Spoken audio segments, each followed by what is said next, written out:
subuh Rasulullah Sallallahu Alaihi Wasallam. Saya akan runtutkan dengan cepat untuk mengingatkan dan mengevaluasi sampai dengan hari ini berapa sekian sunnah Nabi yang pernah kita bahas dan sudah kita amalkan dalam kehidupan kita. Baik, dari mulai bangun kita ingat sama-sama bahwa Rasulullah Sallallahu Alaihi Wasallam duduk sejenak, kemudian menghilangkan bekas ngantuknya, ya. Kemudian selanjutnya beliau membacakan doa bangun tidur. Alhamdulillahilladzi ahyana ba'dama amatana wa ilaihin nusyur. Yang patut Anda catat dalam doa ini bukan lafadznya, tapi kandungan di balik lafadz ini. Ketika Anda mengatakan Alhamdulillahilladzi ahyana, segala puji bagi Allah, terima kasih ya Allah yang telah memberi kami kehidupan lagi. Ya, ba'dama amatana, setelah sebelumnya mewafatkan sementara. Ya. Kalimat ini saya tegaskan kembali karena kebanyakan orang, lupa dalam memaknai kandungannya. Ketika Anda mengucapkan Alhamdulillah, diberi kesempatan kembali, itu diikat kalimat ini dengan konteks penutupnya. Wa ilaihin nusyur, hi-nya kembali kepada Allah. Wa ilaihin nusyur. Dan segala aktivitas yang kami jalani dari kesempatan hidup ini lagi, kami akan cari bekal untuk Allah saat kembali nanti. Jadi ketika Anda diberikan kesempatan menjalani aktivitas lagi, ada komitmen kita saat membaca doa ini bahwa kami akan lebih baik lagi dalam beraktivitas sehingga mempunyai bekal yang cukup saat pulang. Ya. Jadi Anda mesti ingat-ingat nanti saat sampai kajian kita pada sifat tidurnya Nabi, ketika beliau akan tidur, salah satunya adalah mengevaluasi aktivitas-aktivitas yang pernah dilakukan sebelumnya. Ya, kemudian beliau bahkan beristighfar sebelum tidurnya. Ya, itu bisa kita terapkan. Di Anda sebelum tidur coba cek. Ya, barangkali dari 5 sholat fardu itu, ya baru 3 yang sempat berjamaah di masjid. Saat diberi kesempatan kembali, Anda harus sudah punya rencana. Hari ini mesti lebih baik daripada kemarin. 5 sholat fardu di masjid. Kemarin sunnahnya dari 12 yang rawatib hanya dikerjakan 10, maka hari ini mesti 12. Ya. Kemarin saya belum sempat puasa sunnah, sekarang ada kesempatannya, sekarang mesti puasa. Ya. Jadi ketika Anda mengucapkan Alhamdulillahilladzi ahyana ba'dama amatana wa ilaihin nusyur, itu mengandung komitmen saya akan lebih baik dibandingkan yang lalu. Ya, termasuk ketika Anda menutup kemungkinan-kemungkinan salah yang pernah dikerjakan di hari sebelumnya. Alhamdulillah. Ya, mata salah lihat, mulai hari ini gak boleh salah lagi. Ya, kemarin salah dengar, maka hari ini coba kita tutup peluang untuk tidak mendengar yang salah. Ya, jelas sampai sini? Ingat betul ya, ketika Anda hidup, bangun dari tidur, mengucapkan kalimat itu, ada komitmen yang mesti kita pegang teguh. Dan itu akan ditanya oleh Allah, akan dipertanyakan. Ya, yang lain sudah diwafatkan, kamu saya beri kesempatan lagi untuk hidup. Kenapa tidak diperbaiki yang kemarin? Yang berbahaya adalah jika orang sudah diberikan kesempatan sekali lagi menikmati kehidupan, dia tidak isi waktu itu untuk menunaikan amal saleh. Itu nanti orang-orang ini ketika menghadap kepada Allah akan datang dengan menghadap kepada Allah dengan tertunduk wajahnya. Quran surah 32 ayat ke-12. Alhamdulillah. Anda sering bacakan di salat Jumat ini ya, subuh ya. Salat subuh di waktu Jumat sering dibaca. Quran surah As-Sajdah ayat 12, posisi paling kanan sebelah atas. Walau tara idzil mujrimuna nakisu ru'usihim 'inda rabbihim. Ada ayatnya. Quran surah 32 ayat ke-12. Baik ya. Walau tara idzil mujrimin. Walau tara idzil mujrimuna nakisu ru'usihim. Kalaulah nanti Anda bisa saksikan. Hati-hati ya. Kalaulah Anda bisa saksikan, jadi bukan kita yang disaksikan, tapi Anda yang menyaksikan. Hati-hati. Anda jangan menjadi pelakunya, tapi kita hanya menyaksikan orang yang mengalami peristiwa itu. Ya. Walau tara idzil mujrimuna nakisu ru'usihim. Tidak pernah disebutkan kalimat mujrim ya dalam bahasa Arab ya, kecuali pada para pendosa yang sudah diingatkan tapi masih nekat melakukan dosa itu. Atau orang sudah tahu salah tapi masih dikerjakan, tapi dia sadar itu salah ya, dan sudah diingatkan, itu mujrim namanya ya. Ada zalim, ada mujrim, ada fasik, itu beda ya, itu beda ya. Ada zalim, ada mujrim, ada fasik. Saya langsung cepat saja. Kalau zalim ya, umumnya dalam bahasa itu adalah sifat menempatkan sesuatu bukan pada tempatnya. Secara bahasa disebut zalim ya. Ini ada gelas fungsinya menampung air untuk minum, lalu digunakan untuk mandi, gayung dipakai minum, misal. Nah, itu secara bahasa masuk kategori zalim. Zalim di setiap perbuatan bukan pada tempatnya. Mata fungsinya untuk melihat yang baik-baik, lalu dia gunakan melihat yang jelek, itu zalim. Jelas ya? Telinga mendengar yang baik-baik, lisan mengucapkan yang baik-baik, lalu dia gunakan untuk mengucapkan yang buruk, mendengar yang dilanggar, itu zalim. Menempatkan sesuatu bukan pada tempatnya. Kalau sengaja keluar dari ketentuan Allah, sengaja keluar, ya, belum diingatkan, itu fasik namanya. Fasik, ya, fasik. Bisa sengaja memutuskan silaturahim, sengaja melanggar ketentuan. Allah minta sholat, kita sudah punya ketentuan dengan Allah saat semenjak kita dikandung dalam rahim ibunda usia 4 bulan. Quran surah ke-7 ayat 172. Wa idh akhadha rabbuka min bani adama min zuhurihim dzurriyyatahum wa ashhadahum ala anfusihim alastu bi rabbikum qalu bala syahidna. Awas, hati-hati. Saat mulai seseorang dikandung, ya, sudah ditiupkan roh ke dalam jasadnya. Allah, saya agak pelan kan? Sudah ditiupkan roh ke dalam jasadnya, ya, sudah mulai dia memiliki nafas, sudah bisa bernafas. Itu usia 4 bulan, ya. Tahu usia 4 bulan dari hadis Nabi paling gampang dibuka Al-Arba'in karangan Imam An-Nawawi, nomor hadis yang keempat itu dari Abdullah bin Mas'ud, ya. Usia 4 bulan. Baik ditiupkan rohnya, seketika langsung ada perjanjian komitmen dengan Allah. Alastu bi rabbikum, apakah Anda siap berkomitmen menjalani kehidupan menjadikan saya sebagai Tuhan, ya, yang saya akan rawat, akan berikan kebutuhan, akan sembuhkan saat sakit, memberikan petunjuk dalam kehidupan, dimudahkan dalam hidup, mau tidak?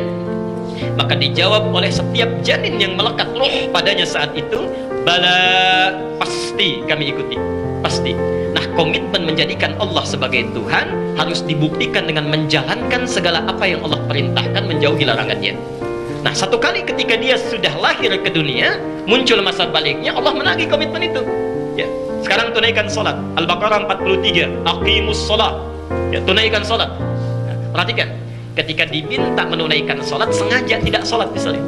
Allahu Akbar, Allahu Akbar.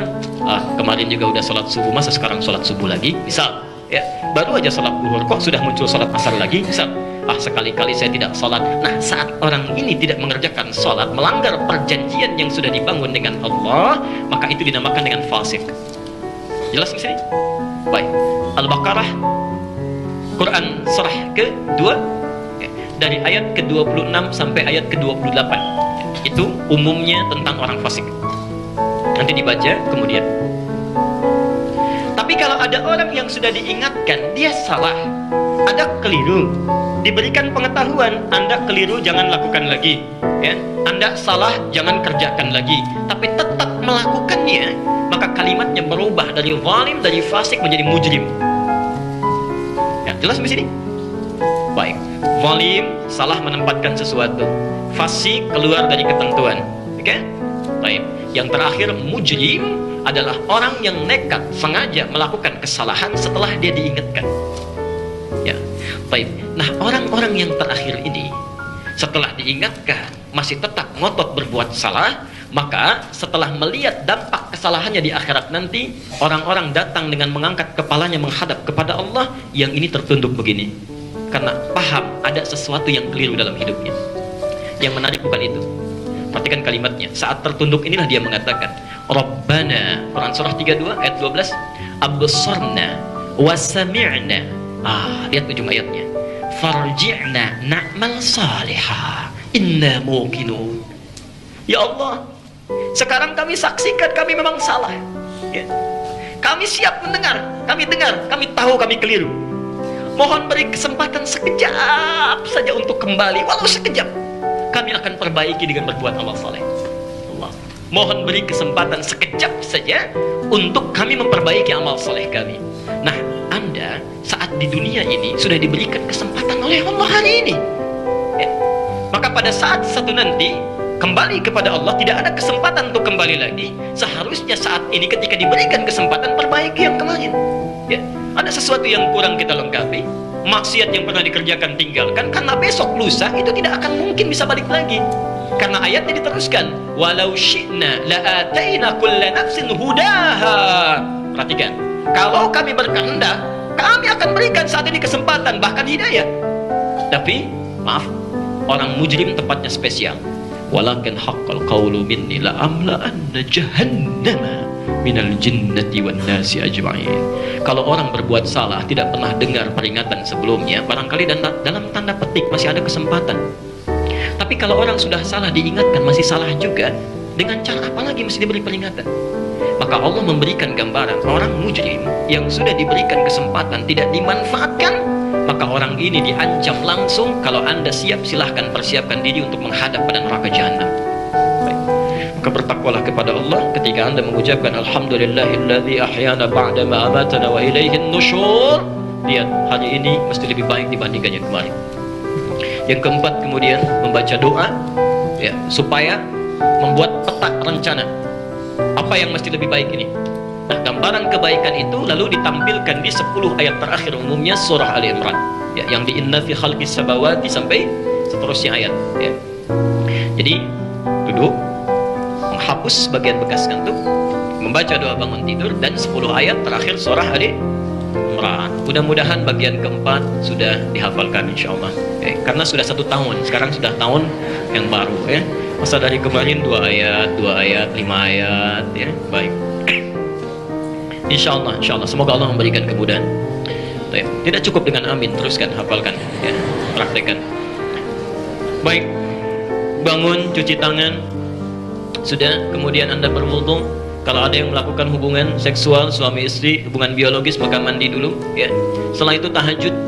Ingat perjanjian kita, ketika Anda belajar, Anda sudah siap untuk mengamalkan ya. Maka hari ini evaluasi berapa yang sudah diamalkan. Tahajud ya, kita sudah bahas dengan tuntas, bisa di awal waktu, pertengahan sampai akhirnya.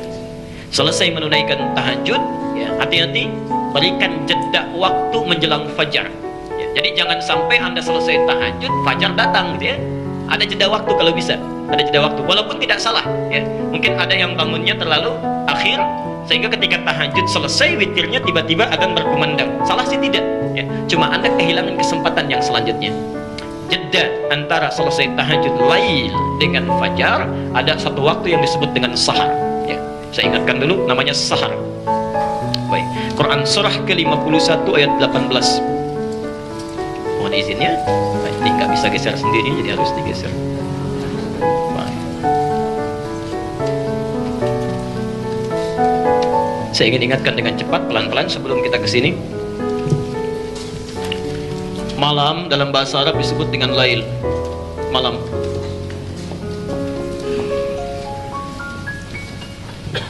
Baik. Malam bahasa Arabnya apa? Nah, kalau malam-malam itu maksa. Layali namanya, layali.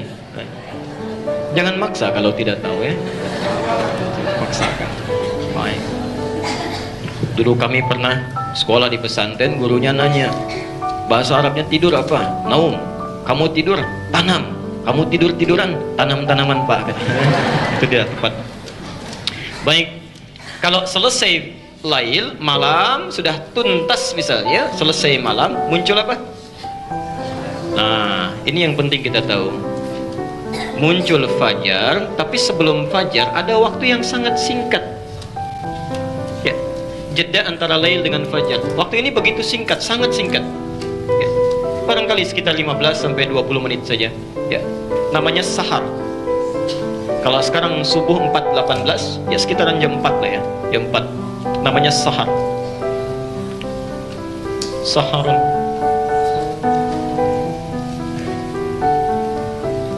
Jamaknya disebut dengan ashar. Asharun. Saya sudah sampaikan hadisnya di pertemuan yang sangat lalu. Hadisnya bahkan hadis qudsi. Hadis qudsi yang pihak pertama yang menerima langsung dari Rasulullah itu langsung 31 orang sahabat senior. Saking kuatnya hadis ini, saking kuatnya. Ya. Ini menafsirkan ayat Quran di surah ke-51 ayat ke-18. Lihat kalimatnya, wabil ashari hum yastaghfirun. Ya. Wabil ashari, dan di waktu-waktu sahar itu Ya, hum yastaghfirun, mereka banyak beristighfar kepada Allah Subhanahu wa taala. Allah. Pelan-pelan saya tekankan ya. Yanzil Rabbuna tabaraka wa ta'ala, Allah subhanahu wa ta'ala akan menurunkan rahmatnya ila sama'i dunya, ke langit dunia, di sepertiga malam terakhir ini, di waktu sahar. Fayaqulu, maka mengatakan, hadis al-Qudsi, ya ibadi, hei hambaku, siapa yang memohon kepadaku, aku berikan. Siapa yang meminta, aku kabulkan. Dan siapa yang beristighfar, man istaghfara li ghafartu lah. Ya. Siapa yang memohon ampunan kepadaku, aku ampuni saat itu juga. Aku ampuni saat itu juga. InsyaAllah. Perhatikan, saking inginnya Quran kita mendapatkan yang terbaik, Quran sendiri langsung mengarahkan. Ada 3 permintaan, kita bisa memilih. Coba kalau Anda saya tawarkan, pilih mana?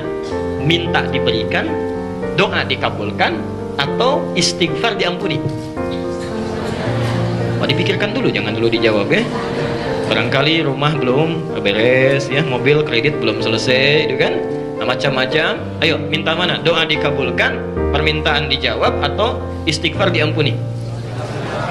Nah, sekarang lihat rumus Qurannya.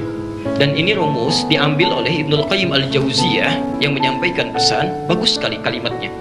Jika Anda memiliki banyak permintaan, sementara waktunya begitu singkat dan padat, maka segeralah beristighfar pada Allah Subhanahu wa taala.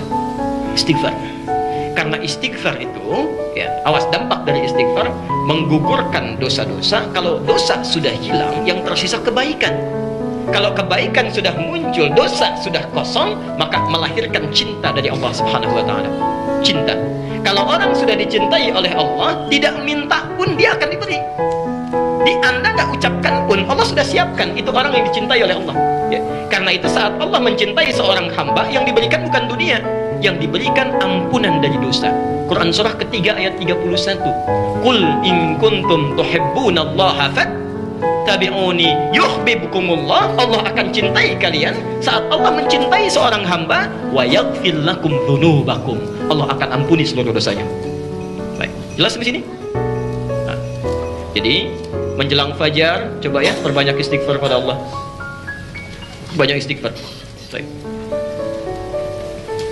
Aktivitas yang dilakukan di waktu sahar itu disebut dengan sahur. Tolong pahami dengan jelas ya. Setiap aktivitas yang dilakukan di waktu sahar itu disebut dengan apa? Ada makan di bulan puasa yang dilakukan sebelum kita puasa. Makan apa namanya? Taib. Perhatikan pelan-pelan ya. Kenapa disebut dengan makan sahur? Sahur itu artinya bukan makan. Sahur itu aktivitas yang dilakukan di waktu sahar. Jadi ada isyarat dalam kalimat ini, kalau Anda ingin makan sebelum puasa, lakukanlah di waktu sahar itu. Ya, lakukan di waktu sahar. Saat istighfar, ya, kemudian Anda makan, siap-siap menjelang fajar. Jadi kalau mau sahur itu, makannya jangan terlalu awal. Bulan puasa, subuhnya jam 5, makannya jam 3, itu bukan sahur. Ya, bukan sahur namanya. Ya. Selesai itu, saya percepat muncul fajar. Muncul fajar. Nah, kita sudah bahas di pertemuan yang lalu. Baik, bagaimana keutamaan fajar ini? Ya. Dan ini pokok bahasannya. Ya. Pertama, kita sudah selesaikan keutamaan sholat subuh atau waktu fajar. Ya. Ini diantaranya memancarkan banyak kebaikan, ya, disaksikan oleh para malaikat setiap ibadahnya, dan bernilai seperti pahala sholat semalam penuh. Ya. Saya agak cepat menguraikannya. Jadi selesai sahar, muncul waktu apa? Fajar. Saya ingin ingatkan kembali pelan-pelan. Tolong tekankan betul, buat rencana yang pasti, jangan sampai ketinggalan fajar. Quran surah 17 ayat 78. Saya agak cepat. Maaf ya, review sejenak ya. Quran surah 17 Al-Isra ayat 78. Sudah? Aqimis salata liduluqis syamsi ila ghasaqil laili wa qur'anal fajri. Saya hanya singkat saja untuk mengingatkan. Perhatikan, semua solat dari zuhur, asar, maghrib, isya itu oleh Quran disebut redaksinya solatnya. Tapi khusus untuk fajar, bukan cuma solatnya, plus wa. Wa itu dalam bahasa Arab plus tambahan. Dhahaba Muhammad ila jami'il ihsan Muhammad pergi ke Masjid Al-Ihsan. Kalau ditambahkan wa Ahmad dan Ahmad, bukan cuma Muhammad yang pergi tapi plus Ahmad. Jelas? Perhatikan, yang penting dalam salat zuhur, asar, maghrib, isya itu salatnya. Anda salat tunaikan, gugur kewajiban, berpahala. Tapi fajar, sekali lagi, fajar yang penting bukan cuma salatnya, tapi waktu fajar sendiri memiliki keutamaan yang tidak ditemukan di semua waktu yang lain.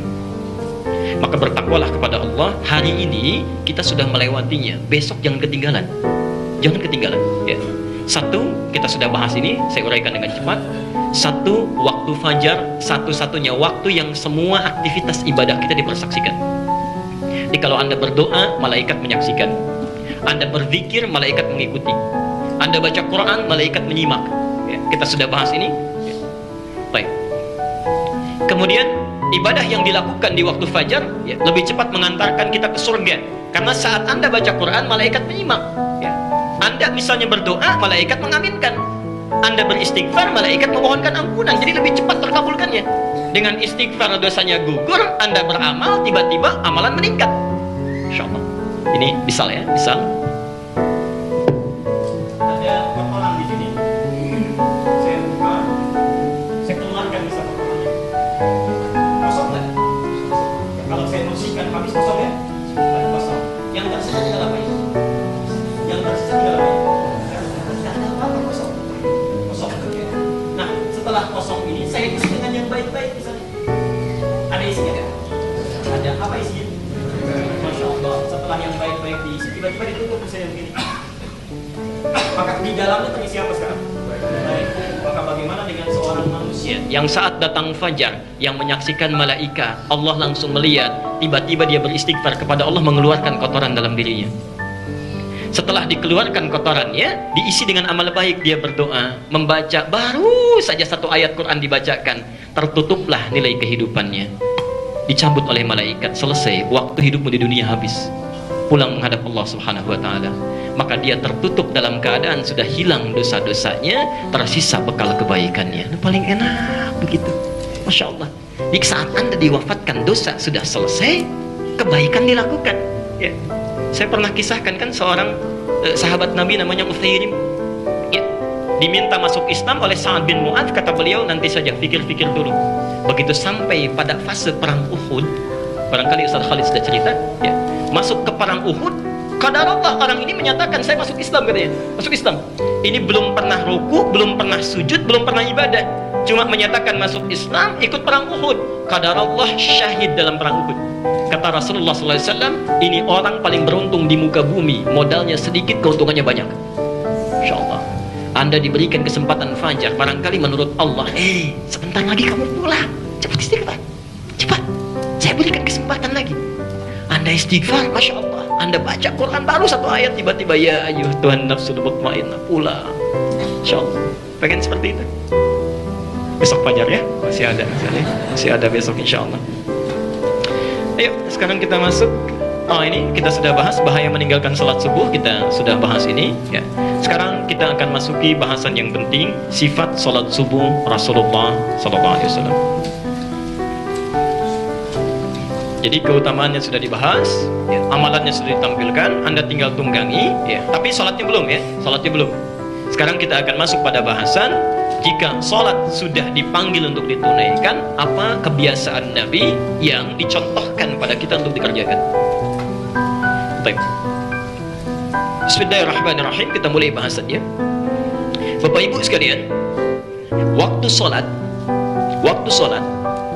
tiba ditandai dengan satu kalimat yang diperdengarkan pada kita semua, yang langsung tuntunannya secara tauqifi disampaikan pada Rasulullah dan diperdengarkan kepada kita semua yang masih punya pendengaran ya.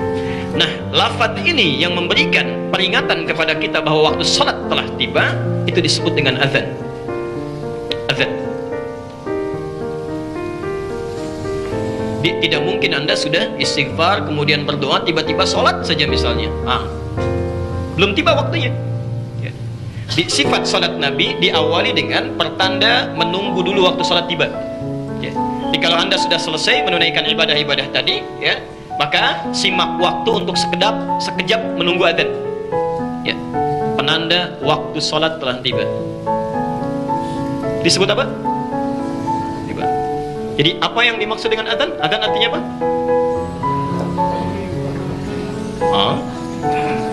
Adzan artinya apa? Baik, sekali lagi, adzan artinya apa? Baik. Kalau secara bahasa, ya, kalau Anda buka kitab fikih, selalu ada dua pengertian. Misal, sholat artinya apa? Selalu as-sholatu lughatan, secara bahasa, etimologi. Ya. Baru yang kedua terminologi, istilahan. Adzan secara bahasa itu artinya telinga. Telinga. Dari kata udhun, seakar dengan kata udhun.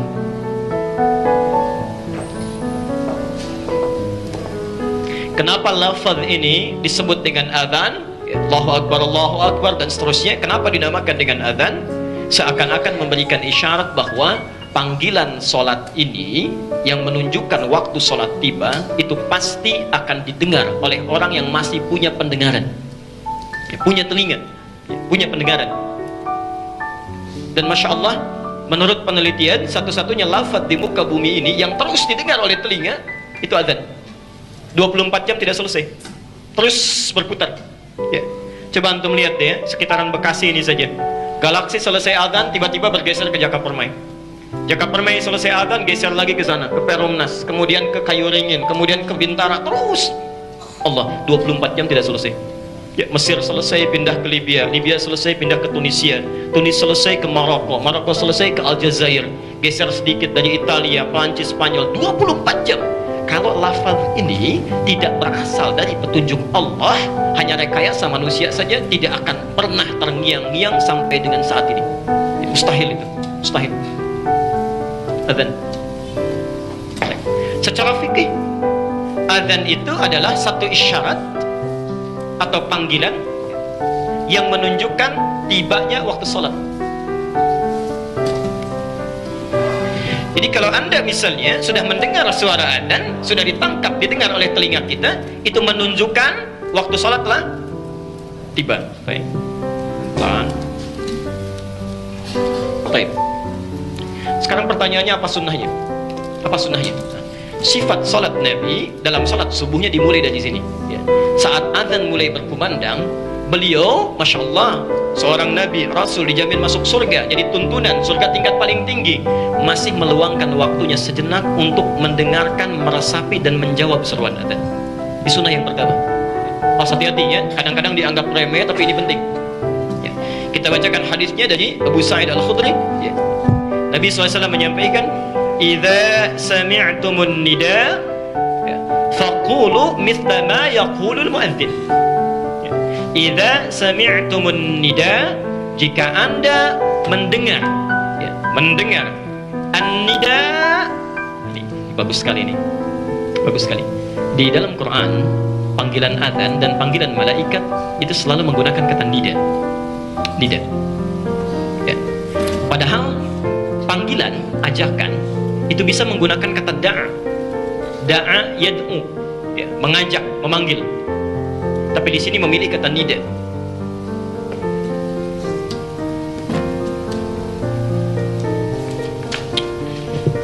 Pertama da'a, kata panggilnya ud'u. Kedua nada yunadi, nada yunadi, kata panggilnya nida, nadi atau nida kata bendanya. An-nida. Pelan-pelan. Kalau Anda mendengar kalimat ini, da'a, ud'u, ya, itu berarti panggilan yang sifatnya hanya mengajak saja. Mengajak. Isinya cuma ajakan. Misal, ayo ke masjid yuk, ayo baca Quran yuk, ayo olahraga yuk. Itu da'a namanya. Da'a. Ya. Quran surah ke-16 ayat 125. Ud'u ila sabili rabbika, ya, bil hikmah. Ajaklah orang yang belum paham tentang petunjuk Tuhanmu ke jalan Allah. Misal, maaf ya, ada teman yang belum senang ikut ta'lim, Anda ingin ajak, ya, Anda ingin ajak, Maka kata Quran, ajak dia, panggil dia, tapi jangan sembarangan panggilnya, bil hikmah, dengan cara yang bijak. Ya. Kata-kata yang enak didengar, kalimat yang menyenangkan, itu dah. Jadi sifatnya masih umum. Tapi kalau tersebut kalimat nida, ya, dan diserap ke dalam bahasa Indonesia menjadi nada, ya, tidak disebutkan dalam bahasa Arab kecuali untuk menunjuk pada panggilan yang sifatnya sangat lembut, isinya sangat dalam, dan penuh dengan manfaat. Masya Allah. Pelan-pelan. Tidak disebutkan kecuali panggilan yang menunjukkan pada kelembutan, lembut, ya, isinya sangat dalam, ya, penuh dengan kedalaman hikmah, dan kandungannya sangat bermanfaat. Pelan-pelan. Karena itu setiap panggilan di Quran, misal panggilan salat Jumat, ya, panggilan salat Jumat, Quran surah 62 ayat yang ke-9, sebelah kanan paling atas, ya ayyuhalladzina amanu idza nudiya lis-salati min yaumil jum'ah, pakai nida. Ya. Panggilan malaikat, ya, kepada hambanya untuk mengatakan beriman, ya. Yunadi Ali Imran dari ayat 190-nya, ya. Ayat 191-nya, alladzina yadhkurunallaha qiyaman wa qu'udan wa 'ala wa yatafakkaruna fi khalqis samawati wal ard rabbana ma khalaqta hadza batila subhanaka faqina. 192-nya, rabbana innaka man tudkhilin nar faqad akhzaita wa ma min. Seterusnya, rabbana innana sami'na munadiyan yunadi an aminu bi rabbikum Allah. Panggilan iman itu menggunakan kalimat nada nida, seakan-akan memberi pesan. Kalau Anda ingin mengajak kepada iman atau hanya sekedar azan, mengumandangkan azan, maka kumandangkan dengan penuh kelembutan, ya. Jangan sambil marah-marah. Ajak orang beriman sambil marah-marah. Malaikat aja nggak marah, masa kita bukan malaikat marah? Ya, jangan marah-marah. Kenapa mesti marah-marah? Ya. Malaikat diperintahkan memberikan petunjuk dengan kelembutan. Masa kita bukan malaikat mencela orang? Nggak perlu mencela. Baik. Nah, yang paling menarik, perhatikan di dalam kalimat azan ini, kenapa disebutkan dengan nida? Kata Nabi, idza sami'tumun nida, seakan-akan Nabi bukan menekankan panggilannya. Nabi menekankan dalam kalimat-kalimatnya ada kedalaman makna yang patut engkau renungkan. Ada manfaat yang bisa engkau dapatkan pahalanya. Karena itu kalau Anda ingin mendapatkannya, kata Rasulullah, perhatikan kalimatnya. Perhatikan kalimatnya. Faqulu mithla ma yaqulul muadzin. Setiap muadzin mengumandangkan kalimat adzan, selesai dia mengucapkan kalimatnya, maka Anda langsung ikuti. Ya, jelas? Tuh. Allahu Akbar, Allahu Akbar. Kalimat diucapkan, Allahu Akbar. Kita praktekkan, diulang 2 kali.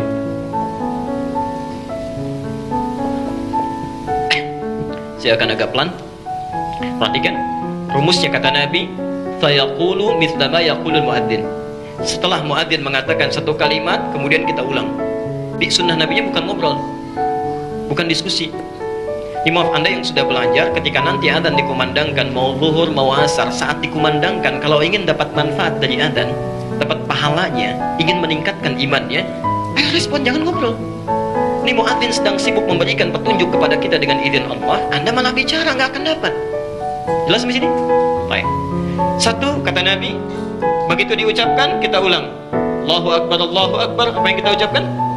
Ulang. Karena kalimat hadisnya mislama yaqulul muadzin, seperti yang diucapkan oleh muadzin. Satu. Ya, begitu Anda ya, mengucapkan kalimat ini, itu kebaikan bukan? Amal soleh bukan? Berpahala tidak? Berapa pahalanya? Quran surah 6 ayat 160. Sekarang udah pada pintar ya. Cepat jawabnya itu. Kita selalu bersama Al-Quran dan Sunnah insyaallah.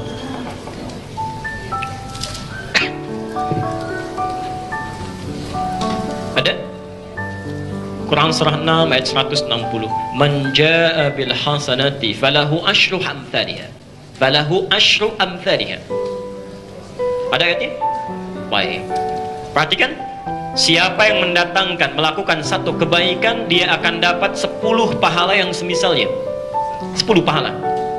Quran surah 6 ayat 160. Jadi ketika muadzin mengatakan Allahu Akbar, lalu Anda ucapkan Allahu Akbar, Masya Allah, Anda dapat 10 poin. Ya. Jadi kalau Anda misalnya diperdengarkan, Allah ingin kasih pahala nih, sudah Allah siapkan, begitu mau diberikan Allahu Akbar, Anda ngobrol. Misal, kok telepon kemarin belum dibalas, misal. Nah, itu Anda sedang kehilangan 10 pahala. Ya. Karena ketika muadzin mengatakan asyhadu an la ilaha illallah, kesempatan yang tadi sudah hilang. Ya. Jadi ada orang mau diberikan pahala, dia nggak mau. Maka dari itu kata Nabi, kalau Anda ingin mendapatkan manfaatnya, begitu diucapkan Allahu Akbar, 10 sudah diberikan. Mau tidak? Ada orang yang tidak mau. Jangan ikut-ikutan. Ya.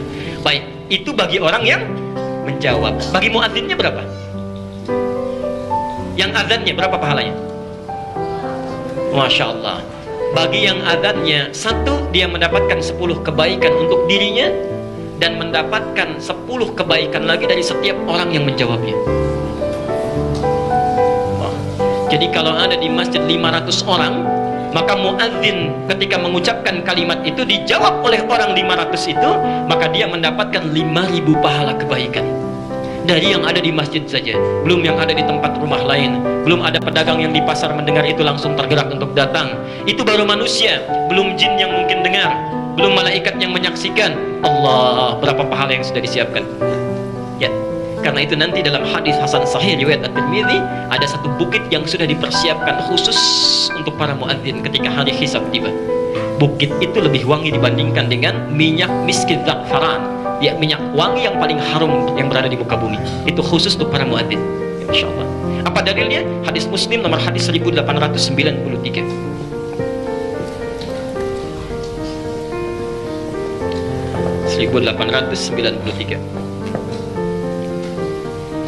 Man dalla ala khairin falahu ajruhu mithla ajri fa'ilihi min ghairi an yankusa min ajrihi syai'.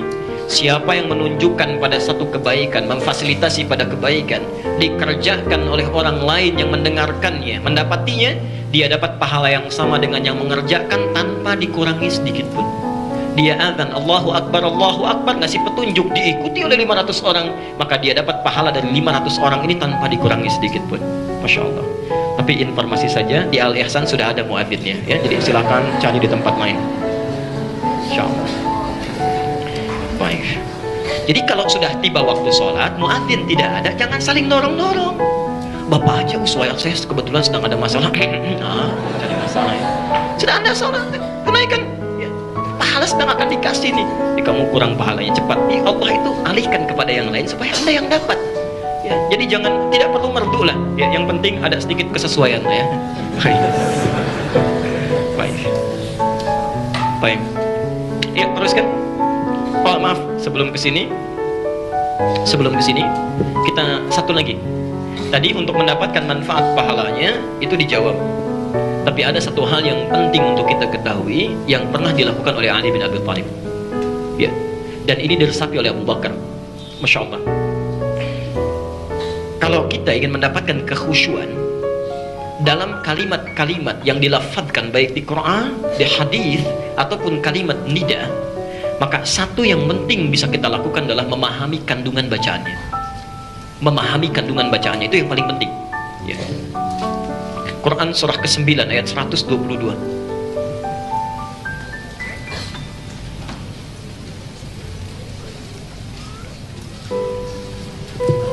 Saya seringkali ungkapkan ini jadi untuk menegaskan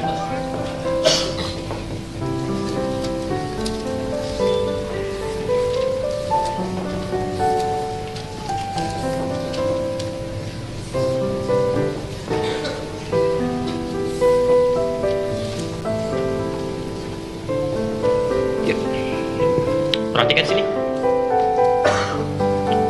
Segala yang terkait dengan agama kita, dengan din, ya, apapun yang Anda pelajari, kalau terkait dengan agama, bisa belajar Quran terkait dengan din, belajar hadis terkait dengan din, belajar fiqih terkait dengan din, macam-macam. Ya. Semua urusan yang terkait dengan agama, ya, berita Qurannya, perhatikan, lihat tafaqahu fid din, itu mesti dipelajari dengan fikih sampai paham. Tafakuh itu dari kata fikih, artinya paham, mengerti. Ya. Jadi ada isyarat di ayat ini, wa ma kana al-mu'minuna liyanfiru kaffah wa ma kana al-mu'minuna liyanfiru kaffah falawla nafara min kulli firqatin minhum ta'ifatun liyatafaqahu fid din. Kalimatnya fikih. Ya. Ditafaqquh asalnya dari kata fikih, artinya paham, mengerti. Perhatikan, singkat, ada isyarat di Quran kalau Anda ingin belajar dengan baik tentang agama, khusyuk ditunaikannya, maka jangan sekedar hanya numpang informasi, tapi pastikan yang Anda pelajari sampai paham, mengerti. Misal, mau sholat, belajar tentang sholat, maka jangan cukupkan pada tahu bacaannya saja, sampai pahami di balik bacaan yang diungkapkan. Sehingga ketika Anda sholat paham dengan bacaannya, itu membantu kekhusyuan kita. Ya. Coba cek deh, mohon saya tidak bosan-bosan sampai dengan hari ini. Mohon maaf kalau bahasanya kurang menyenangkan. Anda sampai sholat terakhir tadi yang duha, dari mulai sholat pertama kali, berapa persen bacaan sholat yang dipahami? Ya bagaimana sholatnya bisa khusyuk kalau tidak mengerti yang diucapkan? Ya kita sujud, bukan kita. Anda sujud misalnya, ya, tapi saat diucapkan, tapi tidak ngerti yang dibacakan. Ruku nggak paham yang disampaikan, bagaimana bisa khusyuk sholatnya? Ya, tidak mudah. Karena itu dalam setiap ilmu-ilmu agama pasti bahasanya fikih. Ada buku tentang sholat, pelajarannya disebut fikih sholat. Zakat, fikih zakat. Haji, fikih haji. Nah, sekarang perhatikan. Fikih itu paham. Kalau Anda ingin berusaha keras untuk paham, itu bahasanya menjadi tafaqquh, tambah tak di ujungnya. Dalam qafnya ditasydidkan. Tafaqquh, berusaha keras untuk memahami. Jadi maksudnya, setiap Anda belajar ketentuan tentang hal terkait dengan din kita, usahakan sampai paham. Termasuk saat mendengar lafaz adzan. Kalau cuma ingin dapat 10 kebaikan, setiap diikuti kalimatnya, cukup, nggak paham pun nggak apa-apa. Allahu Akbar, Allahu Akbar, Allahu Akbar, Allahu Akbar, 10 kebaikan. Syahadu an la ilaha illallah, 10 kebaikan. Tapi kalau Anda ingin dapat lebih daripada itu, pahami artinya. Ali bin Abi Thalib ketika mendengar kalimat adzan dikumandangkan sampai bergetar. Ditanya kenapa? Kata beliau, sudah tiba panggilan Allah yang kalau diperdengarkan pada bumi dan gunung-gunung mereka akan gemetar, bahkan mungkin bisa hancur. Sedangkan saya manusia yang sangat zalim dan lemah, kita dengan gunung, kita dengan gunung dibandingkan gunung lebih keras mana? Lebih keras mana? Saya ulangi. Sekali lagi, lebih keras mana? Kalau tidak percaya, pergi ke gunung, pukulkan tangan kita tuh.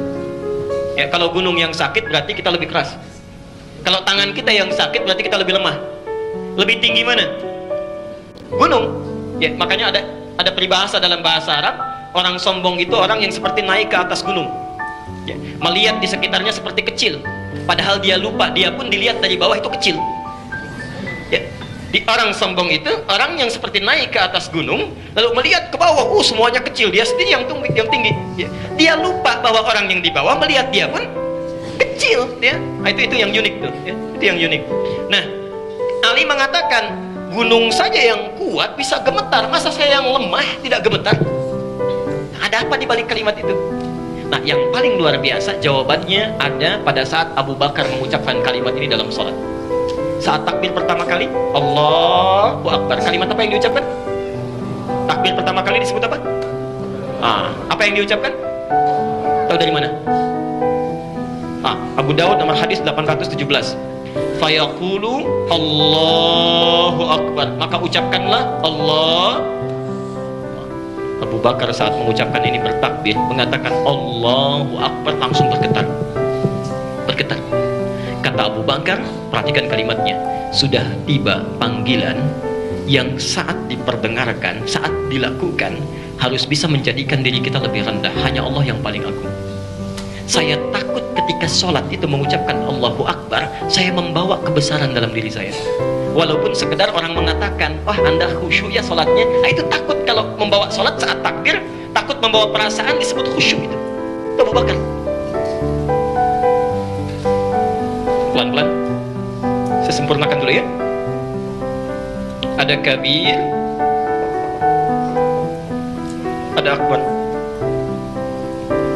Dalam kalimat bahasa Arab, kalau ada seseorang memiliki keistimewaan tertentu atau benda yang sifatnya istimewa, besar dan diprioritaskan, maka bahasa Arabnya kabir. Contoh, ada masjid besar, agung, hebat, bagus, orang Arab menyebutnya masjid kabir. Ada seorang pejabat, bos besar, dihormati, orang Arab menyebutnya Masya Allah, mudir kabir, ya, istimewa, yang membawa kebesaran, kebanggaan tertentu, ya, kebanggaan. Tapi kalau ada yang di atas itu seluruhnya, yang tidak tersaingi lagi, dan tidak ada yang lebih hebat dibandingkan itu, maka diganti kalimatnya dari kabir, yaknya dibuang, ditambah hamzah di depannya, jadi akbar. Akbar. Nah, saat Anda salat mengucapkan Allahu Akbar, misal, maka kalimat itu seakan-akan menegaskan kepada kita, maaf, sebesar apapun kedudukan dunia Anda, buang seketika itu juga, karena ada sosok yang lebih dibandingkan Anda saat itu. Rendahkan diri kita, rendahkan. Nah, kalimat azan sebelum sholat itu sudah mengingatkan, kamu mau sholat menghadap kepada yang maha hebat segalanya, jangan pernah sedikit pun membawa kebesaran dalam diri. Nah, setiap sahabat ketika mendengar kalimat itu sudah menundukkan, malu, takut saat sholat itu tidak disadari membawa kebesaran dirinya, ya. Maaf, kedudukannya sebagai khalifah, sebagai sahabat, ya, sebagai dianggap paling khusyuk, itu takut, makanya ketika takbir itu sudah gemetaran, ya. Kok bisa ada orang bukan sahabat, belum jelas surganya, hisabnya masih menegangkan, amalannya masih berantakan, dengar adzan biasa saja, ya. Bahkan yang paling menarik, saat adzan kedudukan dunia dibawa, ya. Allahu Akbar itu peringatan, tundukkan semuanya, kamu akan jadi hamba. Pengumuman berlangsung, Bapak mohon maaf Pak, saf pertama digeser karena ada rombongan gubernur mau datang. Itu sudah salah, karena kalimat itu menepikan segala gelar yang dibawa, termasuk saat Anda sholat. Maka dari itu coba cek ketika adzan dikumandangkan Allahu Akbar, apakah seketika Anda masih mengagungkan dunia yang sedang Anda nikmati saat ini? Jangan-jangan saking kabirnya kendaraan, Anda lupa menggunakannya untuk ibadah. Saking kabirnya kedudukan, Anda lupa untuk menunaikan hak-hak Allah yang belum pernah dikerjakan. Saking banyaknya harta benda dianggap besar, sampai lupa menjadikan hak-hak Allah yang lain tertinggalkan. Maka kalimat Allahu Akbar mengingatkan, hei, kamu itu akan meninggal, yang lain itu kecil, gak akan dibawa pulang. Sampai hari ini sudah sebesar apa amalmu yang akan dibawa menghadap kepada Allah yang Maha Akbar. Termasuk saat Anda datang ke sini. Ya. Jelas di sini? Baik. Abu Bakar, sahabat, pahanya tidak sebanding dengan amalan umat manusia. Begitu takbir, gemetar. Anda, Masya Allah, saya, kita bukan sahabat, ya, belum jelas sampai hari ini berapa amalannya, Masya Allah, tapi ada persamaan sedikit. Begitu sholat subuh di puncak gemetar juga misalnya, ya agak jauh lah. Ya, teruskan. Jadi kalau Anda ingin mendapatkan manfaat lebih dalam, pahami, pahala akan lebih banyak, ya. Jadi Masya Allah, ada orang yang cuma dapat 10 pahala, ada orang yang ketika mendengar Allahu Akbar dia menangis.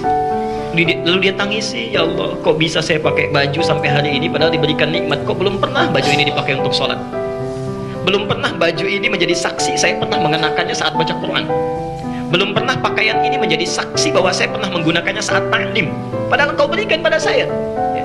Saat orang lain bisa menggunakan nikmat pakaian untuk kebaikan, saya kok belum lakukan. Dia ingat, begitu Allahu Akbar dia nangis, ya. Masya Allah, itu luar biasa, luar biasa. Itu yang bisa menggugurkan dosa, meningkatkan pahala kebaikan. Teruskan.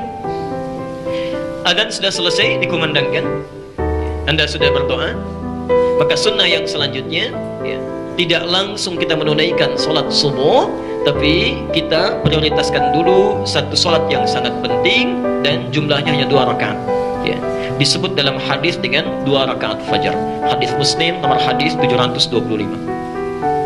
Jangan kehilangan ini, ya, jangan kehilangan ini, sayang.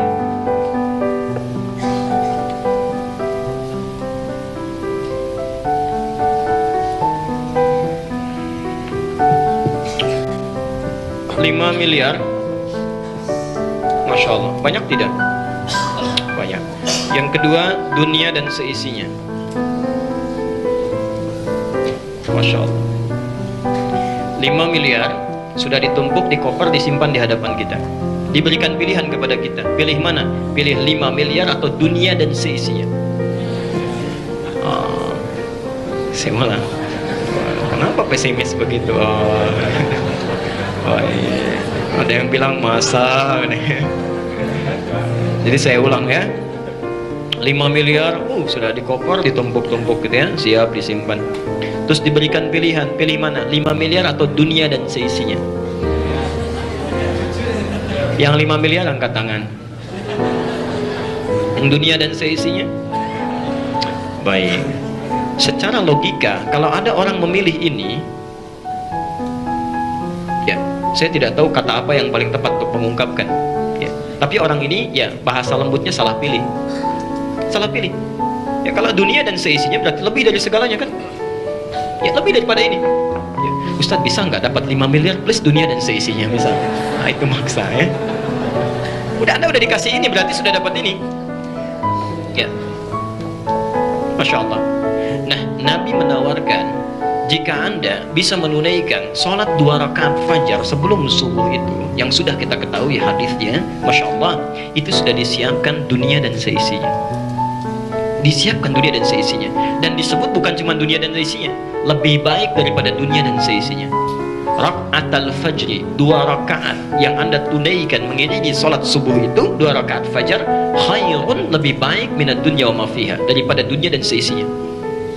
Lebih baik. Ya. Nah, perhatikan kalimatnya.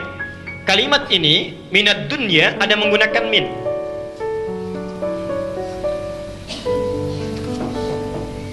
Ada kata minnya.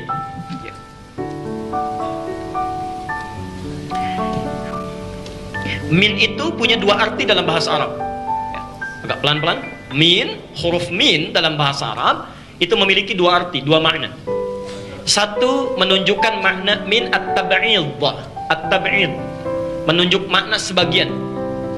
Sebagian. Jadi enggak keseluruhan, sebagiannya saja. Misal, surat yang paling favorit apa yang paling hafal? An-Nas misalnya ya, An-Nas. Enggak apa-apa. Qul a'udzu rabbin nas, malikin nas, ila min waswasin alladzi fi sudur. Ujungnya minal, ada minnya kan? Minal jinnati wan nas. Minal jinnati wan nas. Wan nas. Kata Allah dalam Al-Qur'an, Allah berfirman, masyaallah, minal jinnati wan nas, ada sementara setan, ya, setan yang wujudnya bisa jin yang tak nampak oleh kita, atau bahkan manusia yang kelihatan. Ya. Disebut jin jadi setan, manusia jadi setan. Tapi ketika menggunakan kalimat min di awalnya, tidak semua jin itu setan, tidak semua manusia jadi setan. Jelas ya? Nah, jadi min ini yang dimaksud min at-tab'id, menunjuk makna sebagian. At-tab'id, menunjuk makna sebagian. Pelan-pelan. Ada yang kedua disebut dengan min at-taqsim.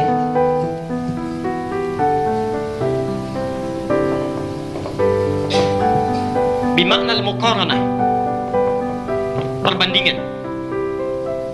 Perbandingan pada yang lebih baik. Pada yang lebih baik. Pelan-pelan. Misal, hadha an-naqal afdal min hadha. Pakai min. Hadha an-naqal, handphone yang ini afdal, lebih bagus min hadha, dari yang ini. Ya. Jadi ketika Anda menggunakan kalimat min pada 2 ini, ya 2 handphone ini, Anda sedang memperbandingkan sesuatu yang lebih baik. Masya Allah. Kalau tadi kita bandingkan, Anda misalnya jangankan 5 miliar, Anda inginkan dunia dan seisinya, ada yang lebih bagus dibandingkan dunia dan seisinya. Jadi kalaupun Anda dapatkan dunia dan seisinya seluruhnya, itu masih tidak sebanding dengan amalan ini. 2 rakaat fajar. 2 rakaat fajar.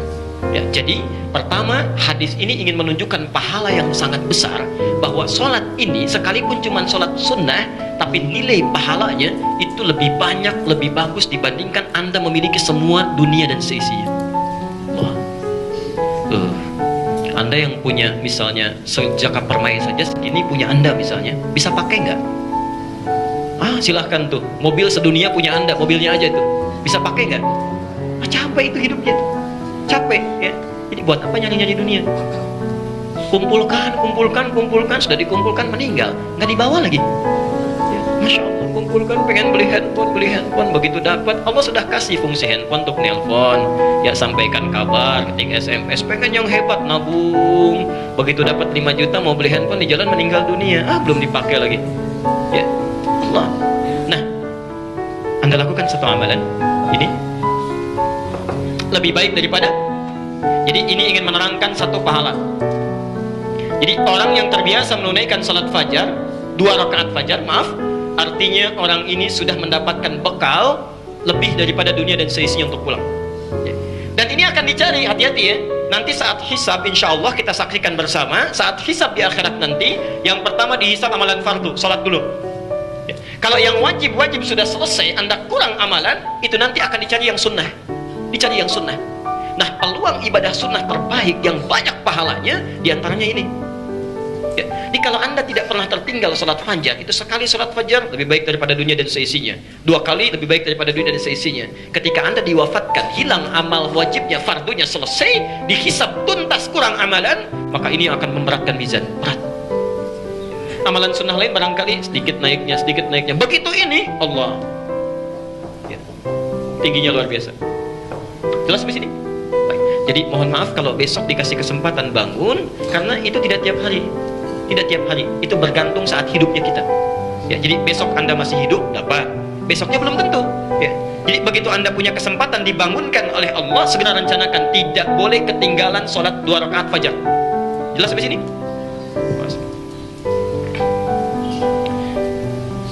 Yang masih bangunnya kesiangan besok, mudah-mudahan diberikan pintu hidayah oleh Allah.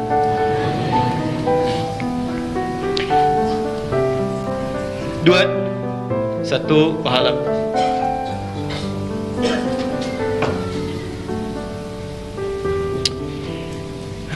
Ini ada handphone 1, kepegang tidak? Kepegang. Handphone 2 kepegang?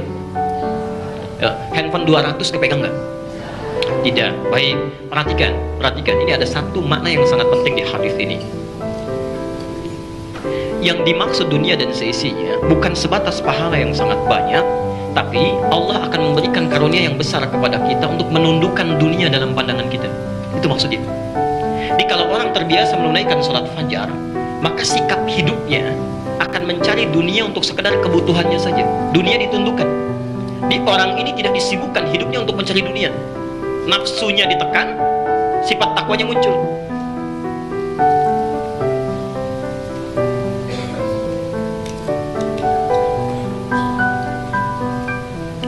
Perhatikan, di orang kalau sudah sholat subuh pergi ke kantor mencari apa? Dunia. Ketika belajar mencari apa? Dunia. Ketika bekerja mencari dunia. Umumnya begitu kan?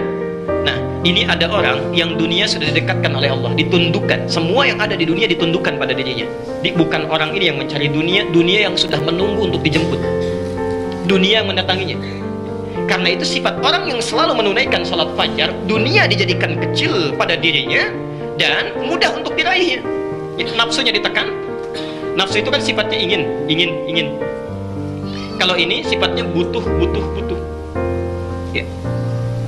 Jadi ketika dia membutuhkan dunia, dia tidak mencari berdasar keinginan, kebutuhannya aja, jadi nggak capek hidupnya. Ya, enak, karena dunia ditundukkan. Ya. Keinginannya tertekan, ya. Kemudian takwanya meningkat, yang dibutuhkan itu yang dicari, keinginan itu yang ditutup. Misal, apa fungsi pakaian? Menutup aurat. Yang kedua, menampilkan keindahan, kan? Yang ketiga, menjaga dari dingin, panas dan sebagainya. Baik, tiga fungsi ini. Baik, pelan-pelan. Kalau Anda sudah tahu fungsinya, berarti itu kebutuhannya. Ya, orang-orang yang dominasi oleh sifat nafsunya, maka dia akan mencari lebih daripada itu, karena banyak inginnya. Model ini selesai, pindah model yang lainnya. Model ini selesai, pindah yang lainnya lagi.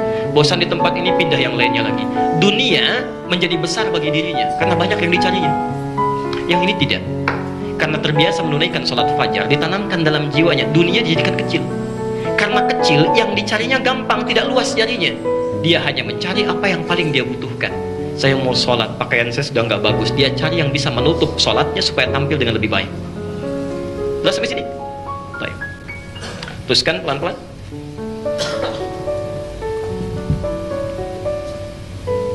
Jadi pilih mana? Dunia dan seisinya atau uang 5 miliar? Alhamdulillah. Belum tentu itu. Jangankan 5 miliar, 500 ribu aja. Mungkin yang terakhir, DKM Masjid coba bikin 2 undangan terpisah ya. Untuk besok subuh, sebarkan hadis ini. Sebarkan SMS, sebarkan ya, dimanapun anda, dimanapun ya, anda yang datang dari mana saja silakan ketik SMS, sebarkan, bikin undangan semi formal lah, yang sholat subuh ya di masjid kami, insya Allah kalau menunaikan dengan 2 rakaat subuhnya, masing-masing insya Allah akan mendapatkan dunia dan seisinya. Nanti cek berapa yang datang ya. Hari kedua anda SMS lagi, yang sholat subuh di masjid kami, alisan misalnya bikin, insya Allah masing-masing dapat 500 ribu. Baik ya. Adzan subuh 4.18, kira-kira datang jam berapa tuh? Yang pertama. Baik ya, anda bisa nilai sendiri itu. Baik. Yuk, saya agak cepat. Ditunaikan di rumah sunnahnya. Saya ulangi karena kita belajar sunnah ya, Maka 2 rakaat fajar ini sedapat mungkin tunaikan di rumah, bukan di masjid. Tunaikan di rumah. Tapi anda mesti beri catatan bila rumahnya dekat dengan masjid ya, saya ulang ya, bila rumahnya dekat dengan masjid. Karena seringkali ada orang yang baca hadisnya tidak sampai tuntas, nggak sampai tuntas. Misal hadis pertama di Al-Bukhari nomor hadis 731, kita lihat ini sering sekali marak disampaikan, afdalu salatil mar'i fi baitihi ilal maktubah ya. Sebaik-baiknya salat seseorang tunaikan di rumahnya kecuali salat fardu ya. Pernah dengar hadis ini? Baik, tapi anda jangan sampai lupa, Nabi sendiri memberi keterangan, wa baiti huna, dan rumahku ada di sini. Baik, rumah Nabi ada di mana? Di masjid. Di masjid, masya Allah. Ya, jadi Rasulullah itu kenapa banyak menunaikan salat sunnahnya di rumahnya, dari mulai tahajudnya, qiyamnya, salat-salat rawatibnya, mutlaknya bisa dikerjakan di rumah, beliau kerjakan di rumah karena memang rumahnya dekat dengan masjid. Artinya bila rumah anda dekat dengan masjid, maka yang terbaik 2 rakaat fajarnya jangan tunaikan di masjid, tunaikan di rumah. Jelas sampai sini? Tapi bila rumah anda sekiranya jauh dari masjid, jangan maksa di rumah, tunaikan di masjid ya. Kalau ingin subuhan di masjid ya. Misal anda dari Lebak Bulus misalnya, mau datang ke sini ya, ada kajian di Al Ihsan subuh, saya mau kejar ke sana. Sunnah nabinya sholat 2 rakaat fajar di rumah, sholat dulu di rumah, nyampe sini jam berapa datangnya? Kita ketinggalan segalanya gitu ya. Baik, jelas sampai sini? Jadi jangan jadi perdebatan lagi ya. Baik, yang terakhir hadis riwayat Al-Bukhari nomor hadis 1187. Apa manfaatnya bila anda hidupkan rumah dengan ibadah-ibadah sunnah ya, perhatikan hadisnya, ij'alu fi buyutikum min ya, ada minnya, masih ingat tadi ya rumusnya? Ada minnya. Kira-kira di sini muqaranah atau tab'in? Perbandingan atau bagian? Bagus sekali, ini bagian ya. Ij'alu fi buyutikum, jadikanlah di rumah-rumah anda min salatikum ya, sebagian dari salat-salat yang harus anda tunaikan.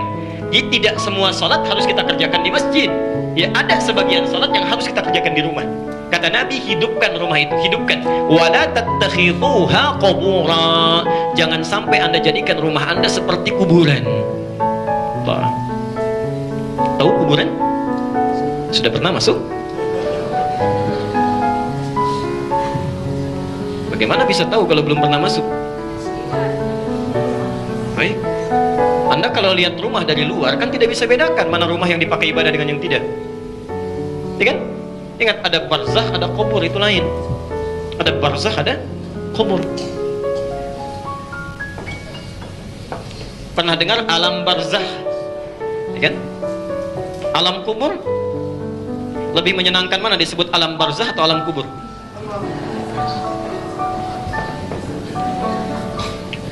Baik, kalau barzakh itu sifatnya sesuatu yang memisahkan 2 hal, disebut barzakh. Quran surah 55 Ar-Rahman kita hafal, bainahuma barzakhun la yabghiyan. Di dasar lautan ada 2 yang terpisahkan tanpa pernah menyatu keduanya. Ya, dan ini dibuktikan. Ya, Anda bisa lihat di National Geographic misalnya, ya, ada, kita bisa lihat kok ada arus laut yang tidak nyatu tuh, seperti ada pemisah di tengahnya itu. Padahal nggak tampak ya. Nah, pemisah yang tidak kelihatan, yang tak tampak, memisahkan di antara 2 yang berbeda, itu disebut dengan barzakh. Ya. Kenapa alam kematian setelah wafat di dunia disebut dengan barzakh? Karena alam itu tidak bisa kita lihat, tidak tersaksikan, tapi dia menjadi benteng batas pemisah antara akhirat dengan dunia. Dengan dunia. Tengah-tengahnya barzakh. Jelas sampai sini? Jadi kita nggak bisa lihat yang ada di dalamnya. Kalau Anda mendapati kalimat kubur, ya, kubur, ingat bukan kubur ya, kubur. Kalau dikubur saat dimasukkan, kalau kubur suasananya, suasananya. Kubur adalah satu suasana yang menghadirkan keheningan, hening gitu. Tapi bukan hening biasa, ya. Keheningan yang melahirkan satu getaran tersendiri.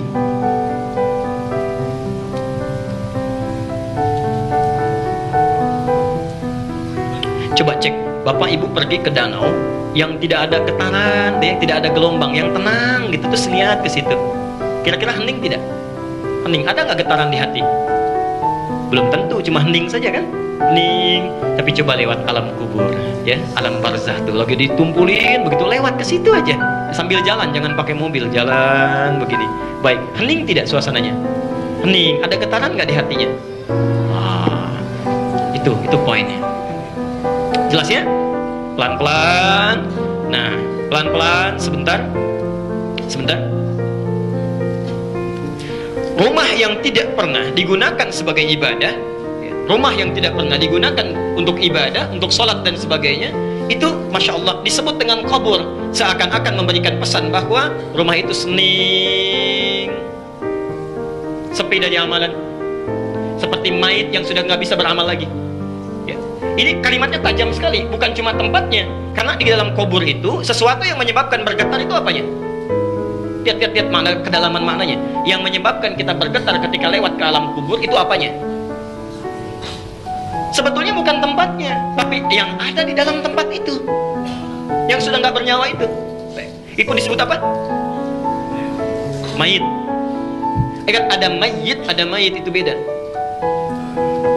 Mayitun dengan mayitun itu beda. Kalau yang ini orang yang belum meninggal, ya, calon meninggal. Saya, bapak, ibu itu mayit pakai tasdid. Ya. Jadi jangan tersinggung begitu keluar dari sini, Pak, mayit ya. Baik. Iya, sama seperti bapak, gitu aja, sederhana, mayit. Tapi kalau tasdidnya hilang, mayit itu artinya orang yang sudah kehilangan rohnya, nafasnya sudah hilang, ya.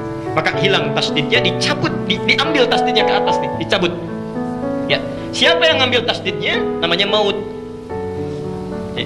Jadi maut mengambil tasdid ini sehingga tersisa bulatannya. Quran surah 32 ayat yang ke-11. Qul yatawaffakum malakul mautil ladzi wukkila bikum. Quran surah ketiga ayat 185, ya. Kullu nafsin dha'iqatul maut, ini yang ngambil nih, sehingga tersisa ini saja. Kalau sudah dibawa ke dalam keranda, berubah namanya menjadi jenazah, ya. Jadi yang membuat orang begitu bergetar keadaannya itu karena ada mayit di dalamnya. Nah, yang dilihat jangan getarannya. Nabi menyerupakan rumah yang tidak pernah digunakan sebagai ibadah, khususnya sholat, itu tidak ubahnya seperti kuburan, sifat heningnya. Yang kedua, sifat getarannya bukan getarnya, tapi ubahnya, maaf sekali lagi, penghuninya tidak ubahnya seperti mayit. Itu maksudnya. Karena mayit tidak bisa beramal lagi, ya. Jadi kalau yang di alam kubur nggak bisa sholat, itu wajar karena sudah nggak ada amalan, nggak mampu. Tapi orang hidup masih nggak mau sholat, itu yang tidak wajar, ya. Kalau dalam bahasa agak, maaf ya, kalau dalam bahasa agak tegas ya, saya tidak mengatakan kasar, ya, lebih baik cepat meninggal aja. Lebih bagus orang meninggal nggak beramal dari kamu hidup, daripada kamu hidup tapi nggak beramal, ya. Kalau dalam bahasa yang lain, orang hidup yang di rumahnya nggak pernah dipakai ibadah, lebih baik cepat meninggal aja. Karena di alam kubur juga banyak yang seperti kamu, gitu, ya. Dia di rumahnya sudah tidak beramal lagi. Jelas sampai sini? Baik, cek di rumah ya, hati-hati. Jangan-jangan yang lainnya banyak dikumandangkan tapi ibadah sepi dari amalan. Saya percepat terakhir. Ya. Salat sudah 2 rakaat, kemudian siap untuk menunaikan salat subuh. Saya akan berhenti di sini. Ini akhir bahasan kita. Baik. Sekarang kita masuk bagian sifat salat subuh yang pertama. Setelah kita mendengarkan adzan, kita jawab, paham maknanya. Setelah itu kita juga coba merenungkan, menjawab, kemudian berdoa, ya. Lalu kita siap-siap menunaikan salat sunnah, ditunaikan di rumah kalau sekiranya dekat dengan masjid. Maka yang terakhir, sebelum kita memulai salatnya, Nabi Shallallahu Alaihi Wasallam, ya, itu sebelum salat selalu berusaha merapikan saf dulu. Ya, pelan-pelan berusaha merapikan saf. Jazakallahu khair. Ya, kalau Nabi merapikan salat, artinya posisi Nabi sebagai apa? Iba, pelan-pelan. Ada dua yang harus Anda pisahkan di sini. Ada dua yang harus Anda pisahkan. Jelas di zaman Nabi yang jadi imam siapa? Nabi, karena memang nabinya masih ada. Ya. Artinya apa? Sunnah yang pertama, jika Anda, terutama para ayah, ya, dalam kaitan salat fardu, terutama subuh yang sedang kita bahas, ya, mendapat kepercayaan amanah sebagai seorang imam, maka yang pertama sunnahnya tidak langsung memulai sholat, tapi memastikan kerapian barisan dulu. Di sunnah yang pertama, pelan-pelan. Saya akan, insya Allah akan sedetil mungkin berusaha, ya. Sebelum sholatnya, rapikan dulu shaf. Pertama, tugas imam. Tapi Anda mesti bedakan, karena di sini ada dua hadis, ya, seperti kita lihat. Hadis yang pertama, perhatikan kalimatnya. Aqimu sufufakum wa tarasaw. Ya. Fa inni arakum min wara'i dhahri. Ya. Ini yang menunjukkan makna imam. Aqimu sufufakum, tegakkan saf kalian. Nanti saya praktekkan. Ya. Tegakkan saf kalian. Tegakkan, jadi barisannya, salatnya mesti tegak, lurus berdiri. Ya. Wa tarasaw, dan rapatkan satu dengan yang lainnya. Nanti hadis di bawahnya menunjukkan. Ya. Jadi ketika Nabi mengatakan kalimat selanjutnya, jadi ini kalau dipecah dua kalimat, ini isyarat kepada kita kalau akan sholat, bukan hanya imam, tapi makmum harus sudah mengerti. Ya, makmum harus sudah mengerti kalau akan sholat ada dua perintah dari Nabi. Satu, jangan dulu dimulai sebelum safnya tegak, lurus, rapi, saling rapat satu dengan yang lainnya. Nanti kita tunjukkan bagaimana caranya di hadis selanjutnya. Ya. Jadi kalimat pertama yang ini di pertengahan, ini menunjukkan pada kita, sekalipun tidak menjadi imam dan imam belum memberikan isyarat itu, bila makmum menemukan di sampingnya atau keadaannya belum tegak dan belum rapat, maka usahakan ingatkan untuk dirapatkan. Jelas sampai sini? Baik, kalimat keduanya, fa inni arakum min wara'i dhahri, menunjukkan sikap imam, karena saya melihat kalian di belakang punggung saya. Di keistimewaan Rasulullah SAW, di antara mukjizatnya, sekalipun pandangan beliau melihat ke depan, tapi diberikan oleh Allah penglihatan untuk menyaksikan yang di belakang.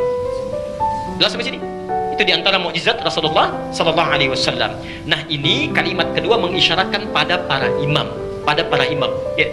Jangan sampai sebesar-besarnya Anda memulai sholat kecuali sudah memberikan isyarat dulu pada makmum. Ada tugas imam, yang kedua tugas makmum. Singkatnya, imam berikan isyarat sebelum sholat. Kalau imam lupa memberikan atau sudah diberikan ada makmum yang belum ingat, maka tugas makmum yang di sampingnya untuk bisa memberikan arahan dengan sikap yang bijak. Jelas? Nah, sekarang mari kita lihat sunnahnya bagaimana cara meluruskan saf dan barisan itu. Abu Daud nomor hadis 666.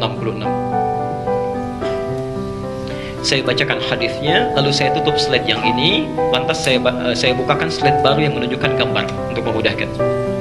Baik, lihat sini, pelan-pelan. Aqimu as-sufuf. Aqimu as-sufuf. Kalimat qiyam dalam bahasa Arab, kalimat qiyam itu berarti badan yang tegak berdiri. Saya ulang, badan tegak berdiri yang penuh dengan keseimbangan. Jadi badannya tegak, kakinya seimbang. Dalam bahasa Arab kata qiyam ini kalau menunjukkan keseimbangan, artinya, posisi kakinya tidak rapat begini, karena saat rapat pasti tidak seimbang. Ya mudah, colek sedikit sudah goyang. Ya, baik. Ataupun terlalu lebar begini, ini tidak seimbang. Ya. Keseimbangan dalam kalimat qiyam, kata aqimu, itu paling mudah dipahami adalah posisi kaki yang sejajar dengan bahu atau pinggul ke bawah. Di pelan-pelan. Pertama, aqimu as-sufuf. Tegakkan saf kalian, tegakkan. Jadi ketika akan sholat, Nabi meminta untuk berdiri tegak. Ya. Jadi pertama, hati-hati. Orang yang mampu berdiri tapi memilih duduk, maka sholatnya dipandang tidak sah. Dalam sholat fardu, bukan sholat sunnah, dalam sholat fardu. Ada orang dalam sholat fardunya bisa duduk, lantas dia memilih berdiri, maka sholatnya dipandang tidak sah. Ini sepakat ulama di sini. Hadis Al-Bukhari nomor hadis 1117 untuk menegaskan yang ini. Al-Bukhari, "Shalli qa'iman."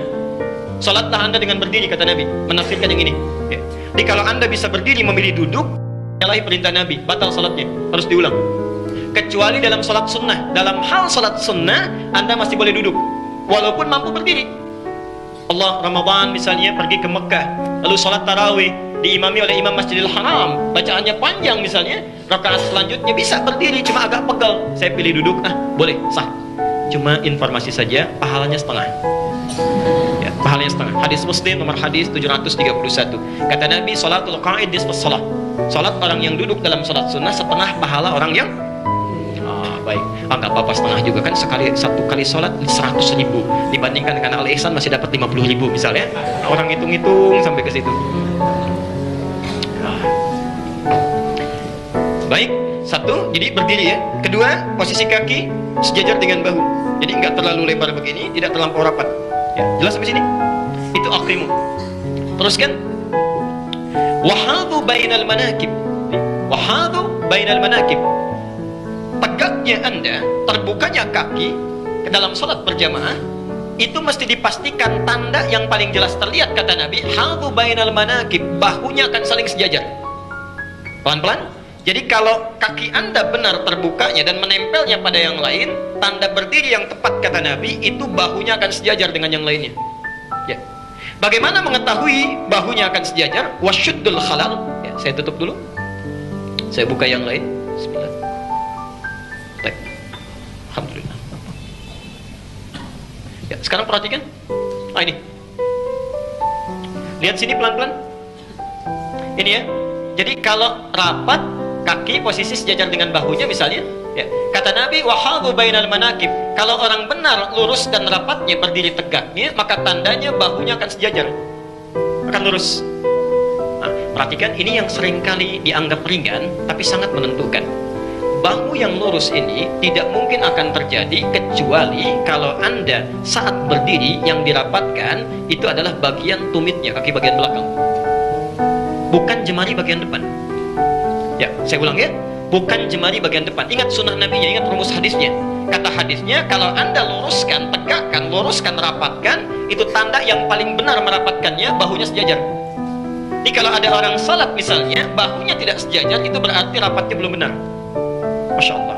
Nah, cara yang paling memudahkan supaya bahunya ini lurus rapat, maka yang lurus itu kaki bagian belakang, tumitnya, bukan kaki bagian depan. Jadi kalau di Al-Ihsan dipasang misalnya garis begini, itu maaf, garisnya bukan untuk kaki bagian depan, bagian belakang. Ya. Nah, kalau Anda rapatkan yang bagian depannya, jemarinya, lihat, ukuran kaki kan macam-macam tuh. 36, 40, 38.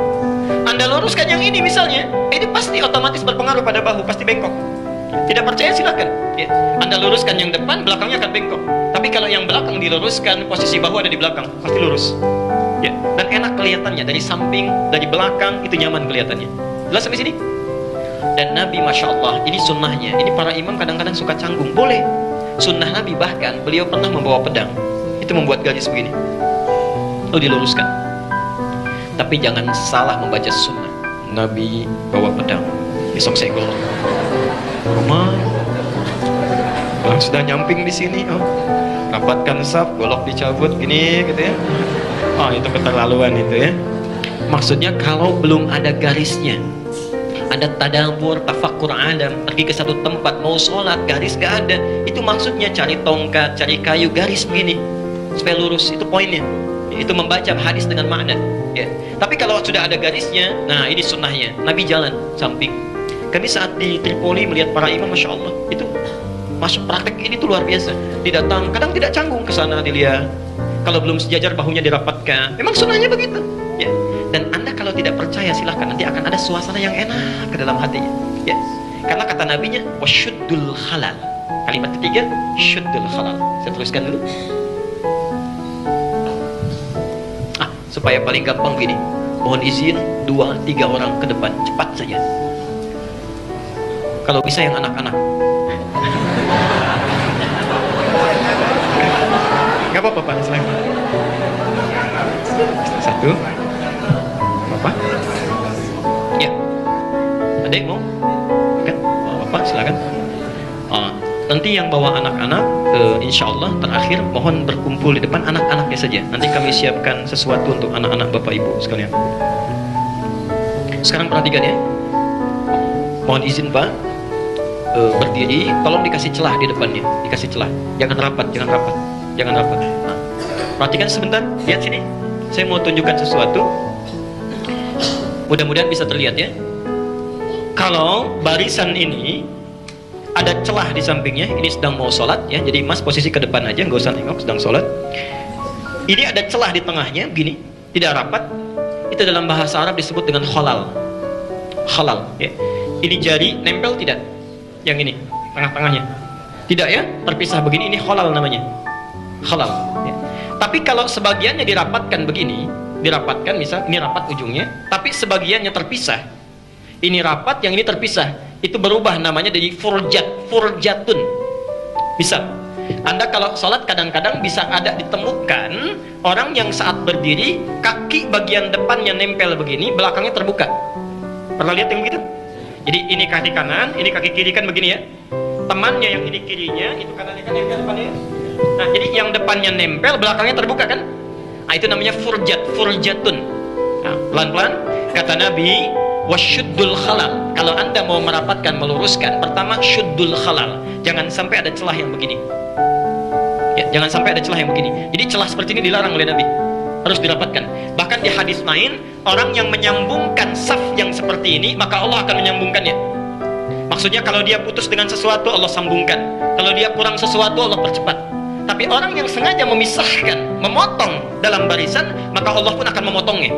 Ya, pahalanya terpotong, keutamanya terpotong, segalanya terpotong ya, dan jamaahnya terpotong. Saya teruskan. Kalau ada orang berdiri depannya, mohon izin Pak, rapatkan depannya seperti saya begini, buka. Ya, tempelkan depannya, mohon izin. Perhatikan, depannya nempel, belakangnya terbuka. Disebut apa ini? Furjat. Lihat hadisnya. Saya teruskan.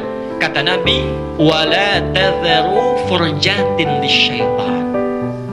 Saya tutup sebentar, mohon izin Pak, silakan duduk kembali. Lihat sini, satu halal. Kita berhenti di sini ya.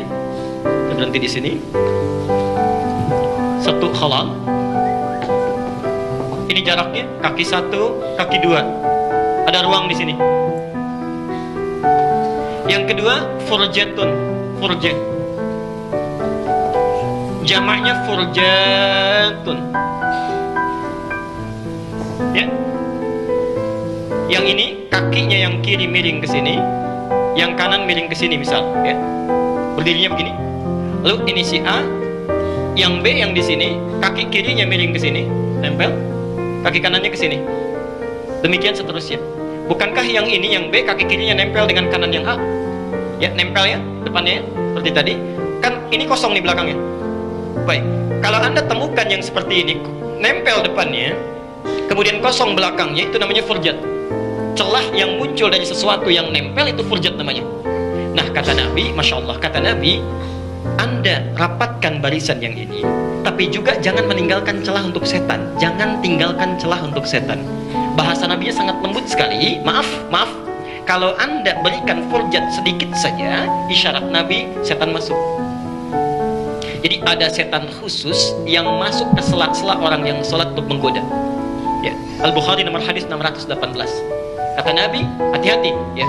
Saat orang sudah akan menunaikan sholat, maka datang setan ke celah-celahnya mengatakan, uzkur kada, ingat ini, ingat itu ya.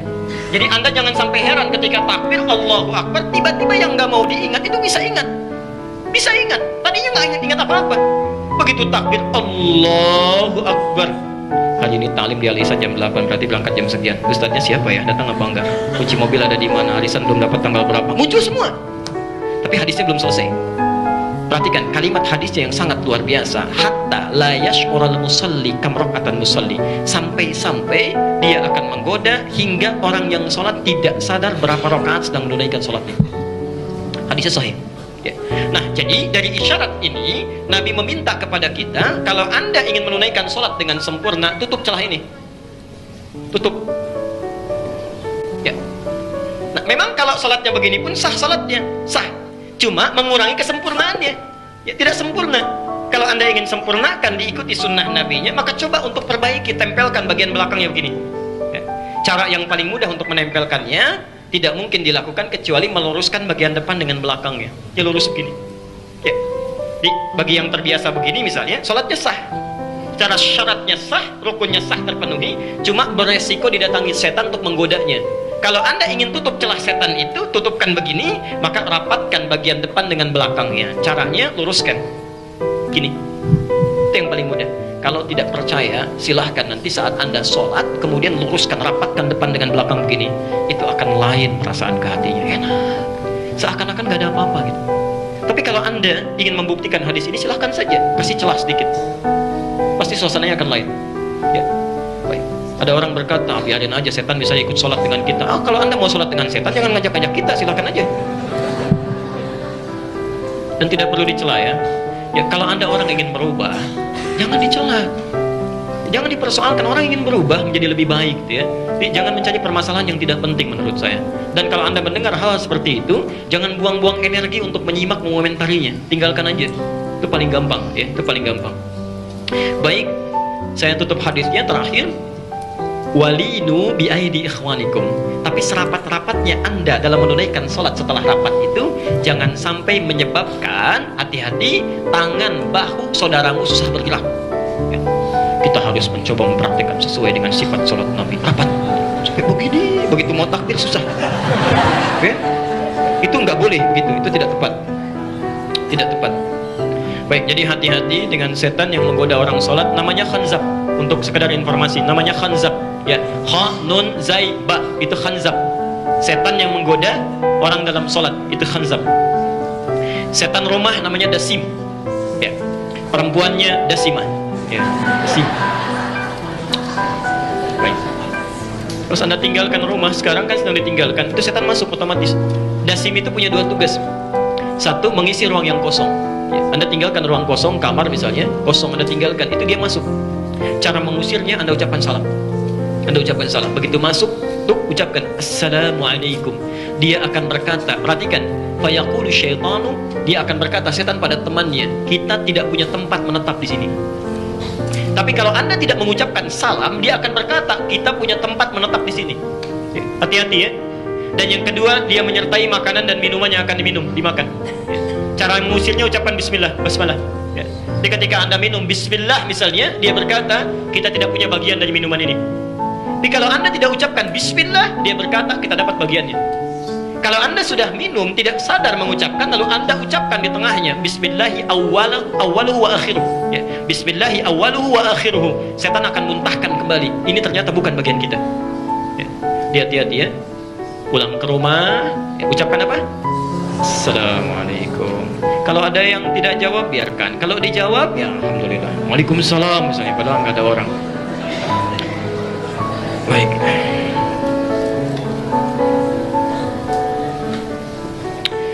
Baik. Kita teruskan dulu, cukupkan dulu untuk materinya di sini. Tuh, saya coba jawab dulu, ada beberapa pertanyaan. Kita berhenti di jam 10 ya, insyaallah.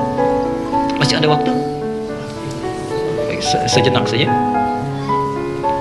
Bismillahirrahmanirrahim. Ustaz, saya tinggal di kos-kosan di belakang masjid, namun waktu salat sunnah fajar di masjid itu sangat singkat. Baik, kalau saya salat sunnah di rumah, saya akan ketinggalan takbir pertama dan tidak dapat di saf pertama. Kalau saya salat sunnah di masjid, insya Allah dapat di saf pertama, tetapi tidak dapat pahala sunnah yang di rumah. Mana yang harus dipilih? Baik, pilihan pertama adalah memberitahu pengurus masjid untuk memberikan waktu lebih. Ya, pelan-pelan. Jadi sunnahnya begini, sunnahnya kalau Anda tahu ada keutamaan di situ, maka sebaiknya yang fajar itu ditambah jedanya. Ditambah, ya, ditambah. Diusahakan lebih dibanding yang lain lah. Kalau yang lain misalnya 5 menit, ini 10 menit. yang lain 10 menit, nah ini agak lebih sedikit ya, diberi kesempatan, ya, beri kesempatan. Tapi kalau Anda misalnya terjebak pada suasana yang seperti ini, ya, suasana demikian tidak mungkin melakukannya, baik. Maka pilihan yang paling mudah adalah datang lebih awal ke masjid.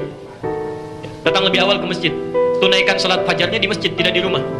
Misal, Anda sudah sampaikan, Pak, tolong berikan jeda waktu yang cukup agak panjang. Oh, mohon maaf, imam kami terbatas misalnya, waktunya cukup singkat, misal, ya. Maka coba lagi cari suasana yang lain. Kalau memang tidak bisa sama sekali dirubah, jangan mencari pertentangan. Doakan, ya, usahakan yang terbaik. Setelah itu kita mencoba menyesuaikan dulu. Antum tunaikan sholatnya di masjid.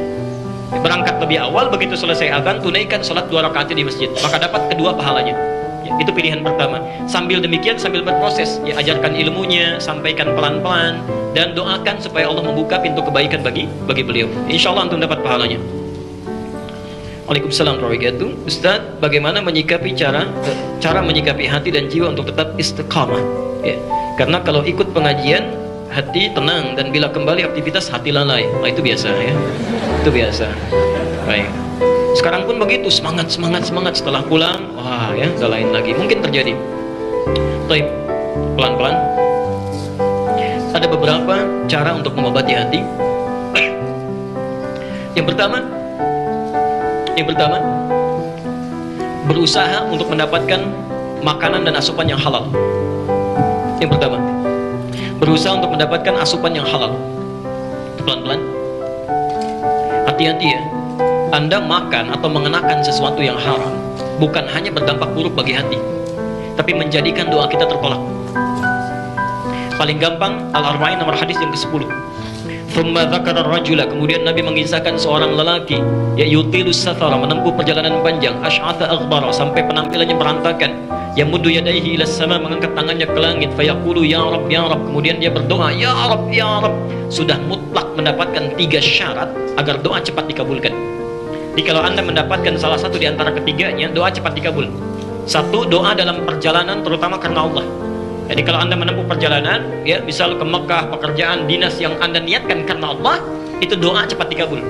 Isi di situ, ya. Yang kedua adalah doa dengan mengangkat tangan. Ya, nanti ada beberapa jenis mengangkat tangan, lain waktu kita bahas ya, setelah masuk pada bab itu. Dia ada yang mengangkat dengan kedua tangan, ada yang mengangkat dengan 1 jari saja, ya, ada yang begini, khususnya dalam khutbah Jumat, ya. Ada yang mengangkat tangannya lebih tinggi, dan ada doa yang tidak perlu mengangkat tangan. Ya. Nah, tapi dalam situasi yang normal, mengangkat tangan itu lebih cepat dikabulkan dibandingkan dengan yang diam. Ya. Dan yang terakhir adalah orang yang berdoa dengan membuka Asmaul Husna, yang menyebut Asmaul Husna.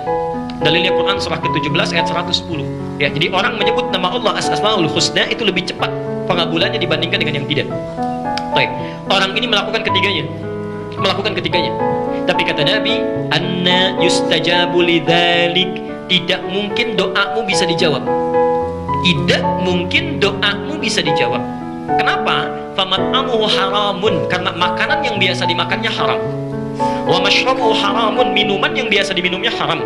Wa malbasuhu haramun, dan pakaian yang dikenakannya haram. Wa ghudhiya biharamin, dan perangkat hidupnya haram. Maka jika Anda seringkali berdoa atau hati Anda keras merespon sesuatu, coba cek barangkali ada yang haram masuk ke dalam diri. Jelas di sini? Perhatikan ya. Misal, ini minuman, insya Allah halal. Di lain waktu ada minuman misalnya haram, diminum oleh seseorang.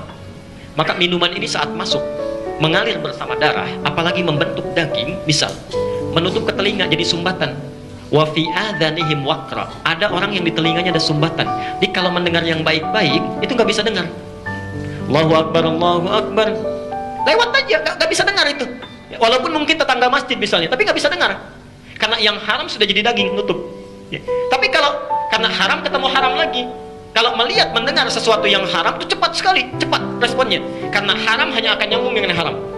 Baik ketemu baik, jelek ketemu dengan yang jelek. Ya. Masuk ke mata misalnya, darahnya masuk ke mata, membentuk satu sekat di matanya.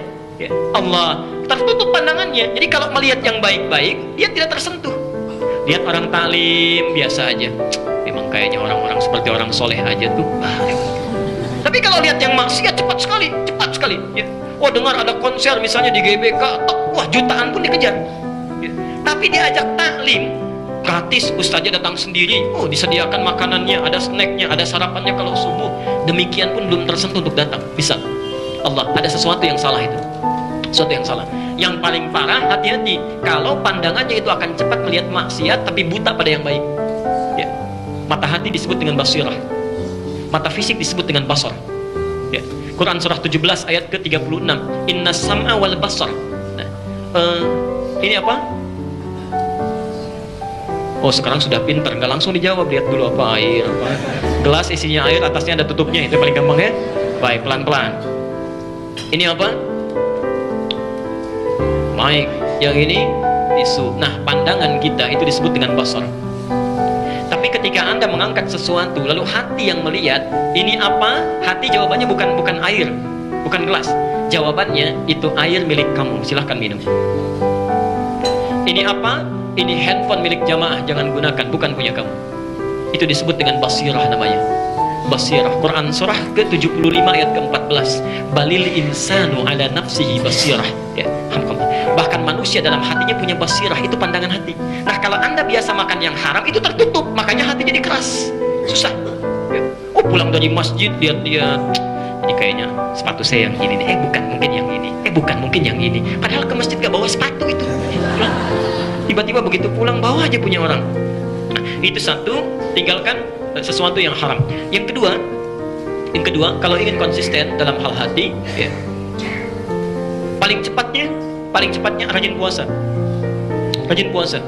Ini paling cepatnya. Karena obat hati nanti ada 5, ya. Tadi saya sampaikan saat subuh, ya.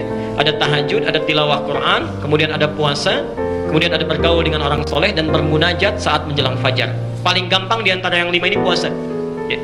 Karena puasa itu amalan yang saat dilakukan menekan maksiat, meningkatkan amal soleh. Ya. Anda kalau nggak puasa, ketinggalan sholat fardu, hatinya biasa.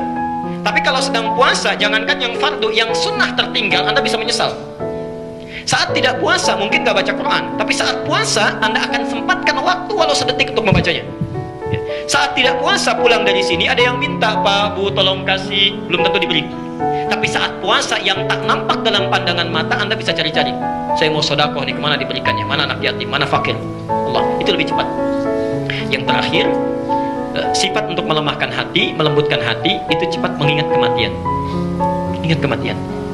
Ya. Kalau ibu bapak ingin istiqomah, ingat kematian. Misal, malam bapak bangun mau tahajud. Ya. Begitu mau tahajud, mau sholat, tiba-tiba SMS bunyi telepon, teman iseng nelpon. Hei, sekarang saatnya pertandingan di bola, ya, klub ini ketemu klub ini yang sedang disenangi-senanginya. Begitu Anda terbawa dalam arus suasana begitu, langsung tanamkan pada hati, bagaimana saya saat nonton itu meninggal. Ya, kalau sedang melihat itu meninggal, itu akan lebih cepat. Ya. Baik, yang terakhir, kalau sudah konsisten, jaga dengan bergaul bersama orang soleh. Ya, bersama orang soleh itu akan lebih cepat, Bu, ya. Mudah-mudahan Allah berikan kebaikan. Baik, ada sebentar lagi.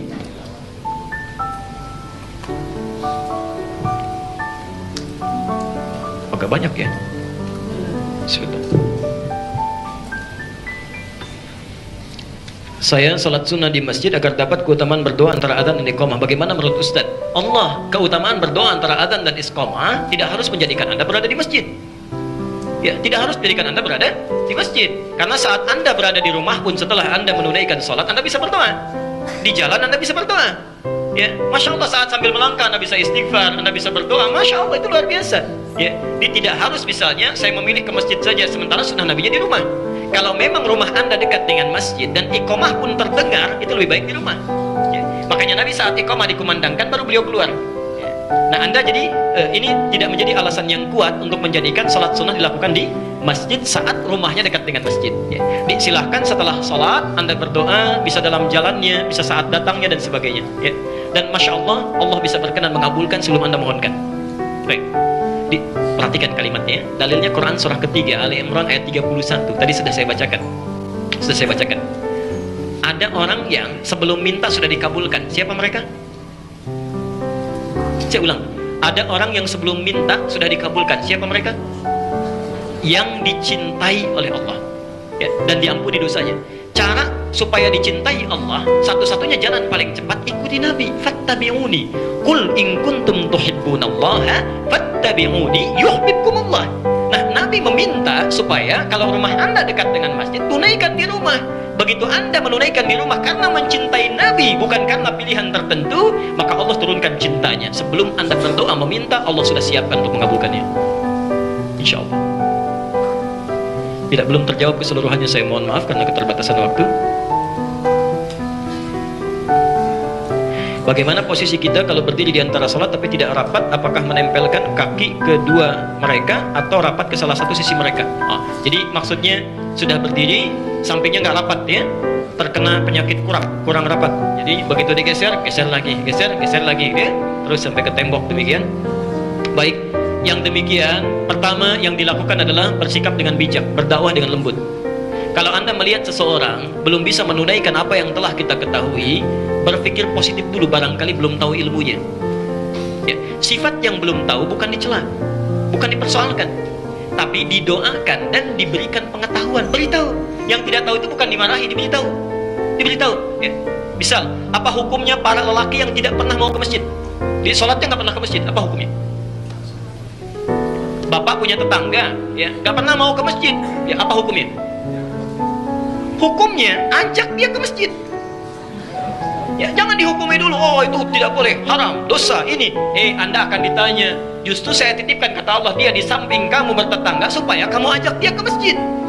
Kenapa kamu sibuk mencelanya dan tidak mengajaknya ya? Kadang-kadang fikih dakwah itu harus lebih diutamakan daripada fikih muamalah atau fikih hukum ya. Jelas sampai sini? Baik, maka yang demikian satu cara untuk membetulkannya, jangan anda, tapi ke imam. Di sebelum sholat dekati imamnya, Ustaz mohon maaf, ada kebiasaan kadang-kadang belum rapat, karena Ustaz posisi imam barangkali lebih mudah untuk mengingatkan ya. Karena siapapun kita kalau menjadi makmum itu kadang-kadang dianggap setara oleh makmum yang lainnya. Jadi begitu Anda ingin luruskan, Pak tolong hadis nabinya supaya rapat. Hadis nabi? Siapa kamu? Saya ini udah 20 tahun di masjid ini, kamu baru datang, baru lihat. Padahal masjidnya baru 15 tahun dibangun itu. Orangnya udah tinggi duluan. Nah, itu ya. Jadi lewat imam. Kalau imam sudah menyampaikan, makmum mudah mengingatkannya. Pak, tadi kata imam harus rapat, saya yang merapatkan ke bapak atau bapak yang geser ke sini? Biar saja bapak yang geser ke adik ya, gampang. Ya, jelas sampai sini ya? Baik. Nah, kalau Anda sudah berusaha merapatkan, orangnya tidak mau rapat, maka malaikat yang mengisi safnya. Dan orang itu diputus, terpisah dari jamaah. Jadi orang itu dihukumi sholat sendirian. Ya, jelas ya? Baik. Bagaimana cara meningkatkan atau menguatkan ingatan? Baik. Satu, ada 4 cara. Kalau Anda ingin dikuatkan oleh Allah dalam menghafal atau belajar mengingat sesuatu, ada 4 cara. Dan ini jawaban terakhir kami. Yang sisanya insya Allah di pertemuan selanjutnya. Pertama, ada 4 sifat hafalan. 4 sifat hafalan sebelum kami terangkan caranya. Satu, ada orang yang cepat menghafal, jadi begitu disampaikan cepat hafalnya ya. Dan sulit lupanya, di cepat hafal sulit lupa, lambat lupanya. Satu, ini yang bagus. Yang kedua ya, lambat hafalnya tapi lambat juga lupanya. Ingatnya lama, setelah nempel juga susah lupanya. Yang ketiga cepat hafalnya, cepat lupanya. Baru dihafalkan begini, oh hadis nomor sekian, keluar dari masjid lupa lagi, bisa ya. Yang terakhir ini yang agak repot, lambat hafalnya, cepat lupanya. Udah ditulis ya, begitu dihafalkan langsung lupa. Nah, ini yang berbahaya ya. Anda pilih mana di antara yang 4 ini? Nah, cepat hafal, lambat. Kalau bisa cepat hafal, tidak lupa-lupa ya. Dia ada orang-orang tertentu yang Masya Allah hafalnya cepat, bukan mau ingat, mau lupa susah ya. Bukan mau ingat, mau lupa susah. Ada yang begitu tuh. Di antaranya Imam Sulaiman, dikenal dengan Abu Daud. Kemarin saya ceritakan ya, yang lahir tahun 202 Hijriah, Abu Daud As-Sijistani. Itu ulama yang sangat luar biasa, ketika menghafal cepat, mau lupa susah ya. Al-Bukhari, Abu Hurairah dan sejenisnya. Baik. Nah, kalau Anda ingin menemukan tipikal yang demikian, di antara tata caranya Anda bisa buka di kitab At-Tibyan karang Imam An-Nawawi. Saya rangkum cepat saja. Satu, meluruskan niat saat mau belajar.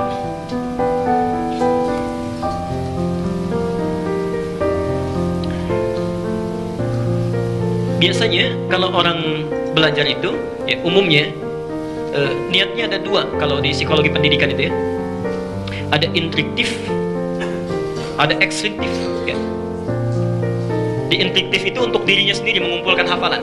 Jadi belajar misalnya intrinsik, jadi mendapatkan sesuatu untuk mengumpulkan pengetahuan, untuk kumpul aja, untuk kumpul. Di psikologi pendidikan modern yang saat ini, ada orang yang saat menghafal cuman pengen tahu, jadi pengen berilmu saja.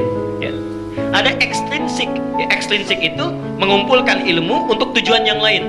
Kalau bahasa anak sekolah sekarang, menuntut ilmu untuk dapat kerjaan, menuntut ilmu untuk dapat ijazah. Jadi ilmu itu cuma jembatan saja, yang penting kerjaan dicapai. Yang seperti ini yang agak bahaya ini, karena saat kerja ilmunya lupa. Ya. Nah, Islam tidak keduanya. Islam tidak pada keduanya. Karena Islam ini memadukan keduanya dengan niat namanya, dengan niat. Kalau Anda belajar hanya sekedar ingin mendapatkan pengetahuan yang melekat pada diri sendiri, diri pribadi sifatnya. Pelan-pelan. Karena sifatnya manusiawi, diri pribadi, ya, setiap manusia pasti punya keterbatasan, terbatas. Kalau batasnya ini sudah hilang, maka ilmu tidak mudah untuk diserap. Misal, semakin sepuh kan daya ingat semakin berkurang ya. Berarti setiap pribadi pun punya keterbatasan. Tapi kalau Anda inginkan untuk kepentingan yang lain, dunia misalnya yang lain, dunia, maka saat dunia dicapai, ilmu pun bisa berkurang. Kalau Anda ingin mendapatkan ilmu yang terus menempel melekat di dalam jiwa, tidak hilang, maka titipkan, mintakan, niatkan untuk yang tidak pernah punya batasan. Siapa? Allah.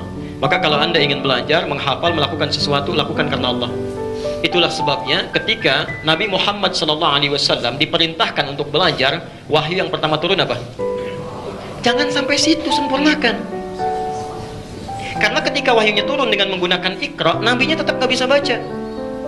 Perhatikan, lihat sejarahnya. Ya, saya kira Ustaz Khalid sudah mengajarkan barangkali.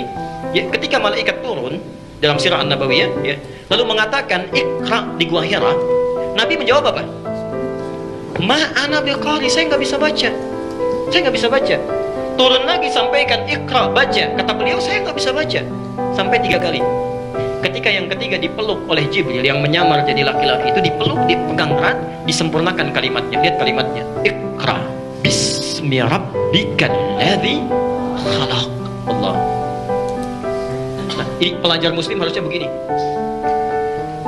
Ini baca yang di atas. Bismillahirrahmanirrahim. Lihat kalimatnya ya. Lihat kalimat bismi. Wahyu turun, Iqra.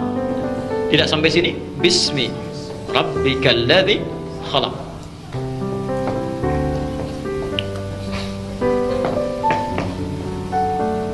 Satu, dua, tiga. Perhatikan sini. Saat kalimatnya disempurnakan, seketika Nabi bisa mengikuti bacaannya. Ya. Seakan-akan ada isyarat di sini. Hei Muhammad, baca. Jangan karena engkau tidak pernah punya guru yang mengajarkan, kamu tidak pernah bisa ada kesempatan untuk belajar, tidak punya kemampuan untuk membacakan sesuatu, lakukan semua itu bismi rabbik, karena Tuhanmu. Niatkan karena Allah, inginkan karena Allah. Yang menciptakan kamu saja begitu mudah, apalagi membuat kamu bisa mengikuti bacaan. Maka ketika sesuatu dilakukan karena Allah, Nabi yang tadinya tidak bisa mengucapkan bacaan itu ditanamkan oleh Allah Qur'annya dalam dirinya. Maka turunlah Quran, dibacakan oleh beliau, baru bisa membaca. Iqra, Iqra, Iqra, mengikuti bacaannya. Di sini ada isyarat, mohon maaf ya, jangankan yang susah, jangankan yang sulit, yang mustahil pun kalau Anda lakukan karena Allah, maka akan dimudahkan oleh Allah. Saya usia sudah 70 tahun Pak, kayaknya kalau untuk menghafal Al-Quran, sudah hilang kesempatannya, apalagi Qurannya setebal ini misalnya. Anda 70 tahun, ada yang 82 tahun gak bisa baca, gak bisa nulis, cuman mendengar saja, 2 tahun hafal Quran. 2 tahun hafal Quran. Anda yang bisa baca, bisa nulis, Masya Allah. Masa sudah 2 tahun belum hafal-hafal juga? Ya. Sampai kapan? Ya, lihat sini. Karena itulah kalimat bismi dalam ayat Iqra banyak menggunakan alif begini. Lihat. Cuma ayat ini yang kalimat banyak menggunakan alif. Sedangkan kalimat bismillah yang lain, bismillahirrahmanirrahim, banyak nggak ada alifnya. Ya. Jadi kalau di mushaf Anda tidak ada alifnya, itu salah itu mushafnya. Keliru tulisannya, harus ada alifnya. Karena tanda alif ini menunjukkan peristiwa bahwa alif itu menunjukkan panjang, sesuatu proses yang panjang. Ya. Umumnya kalau harakatnya ba, ada harakat kasrah bi, itu alif gak ada. Kalau ada ya wajar, tapi alif gak ada. Karena Karena alif itu biasanya menunjukkan satu makna. Huruf yang dibaca a panjang, ada huruf ta begini, dikasih alif begini, baca ta. Ada huruf fa, dikasih alif, baca fa. Selalu a panjang. Kok bisa yang ini harokatnya ba kasrah tapi ada alifnya? Ingin menunjukkan pesan kepada kita bahwa ini menunjuk satu kisah. Ada orang yang ketika diminta baca panjang prosesnya, nggak bisa-bisa. Tapi ketika dilakukan karena Allah begitu cepatnya, saking cepatnya pengen cepat dikuasai, ya. Sudah bisa dibacakan pengen cepat-cepat sampai turun ayat di Quran surah 75 ayat 16 sampai 18 itu. La tuharrik bihi lisanaka lita'jala bi. Muhammad, jangan cepat-cepat engkau lafadzkan itu untuk sekadar menghafalkannya. Kenapa? Inna jama'nahu wa qur'anah. Karena kami sudah tanamkan itu dalam jiwamu. Orang-orang yang mengingat, menghafal karena Allah, dia tidak akan capek mengingatnya. Allah yang akan tanamkan apa yang diingatnya dalam jiwanya. Jelas sampai sini? Jadi coba cek, barangkali anak-anak agak terlambat menghafal, mengingat dalam pelajaran di sekolahnya karena mungkin tidak diarahkan meniatkan pelajarannya karena Allah. Ya. Termasuk Anda yang datang ke sini mau taklim, mungkin agak sulit mengingat sesuatu. Coba cek niatnya, sudah benar belum karena Allah? Jangan kesini ketemu teman, ya, pengen cuma lihat ustadznya macam-macam dan sebagainya, ya, hati-hati. Ya, baik. Yang kedua, saya agak cepat. Satu niat, yang kedua kesungguhan. Ada kesungguhan, sungguh. Di antaranya mencatat, ya, berdoa. Sebelum belajar berdoa dulu. Allahumma faqihna fid din wa 'allimni ta'wil. Ya, Allah akan kuatkan insyaallah. Yang ketiga, tingkatkan amal soleh. Ini intinya, tingkatkan amal soleh. Karena ilmu itu cahaya. Cahaya Allah itu hanya akan diturunkan, ya, kepada orang beramal soleh. Dan yang terakhir, meninggalkan maksiat. Jauhi maksiat. Kalau Anda sudah bisa mengerjakan yang keempat ini, maka insya Allah Allah akan jaga, ya, kekuatan ingatan Anda dan selalu berada dalam kebaikan.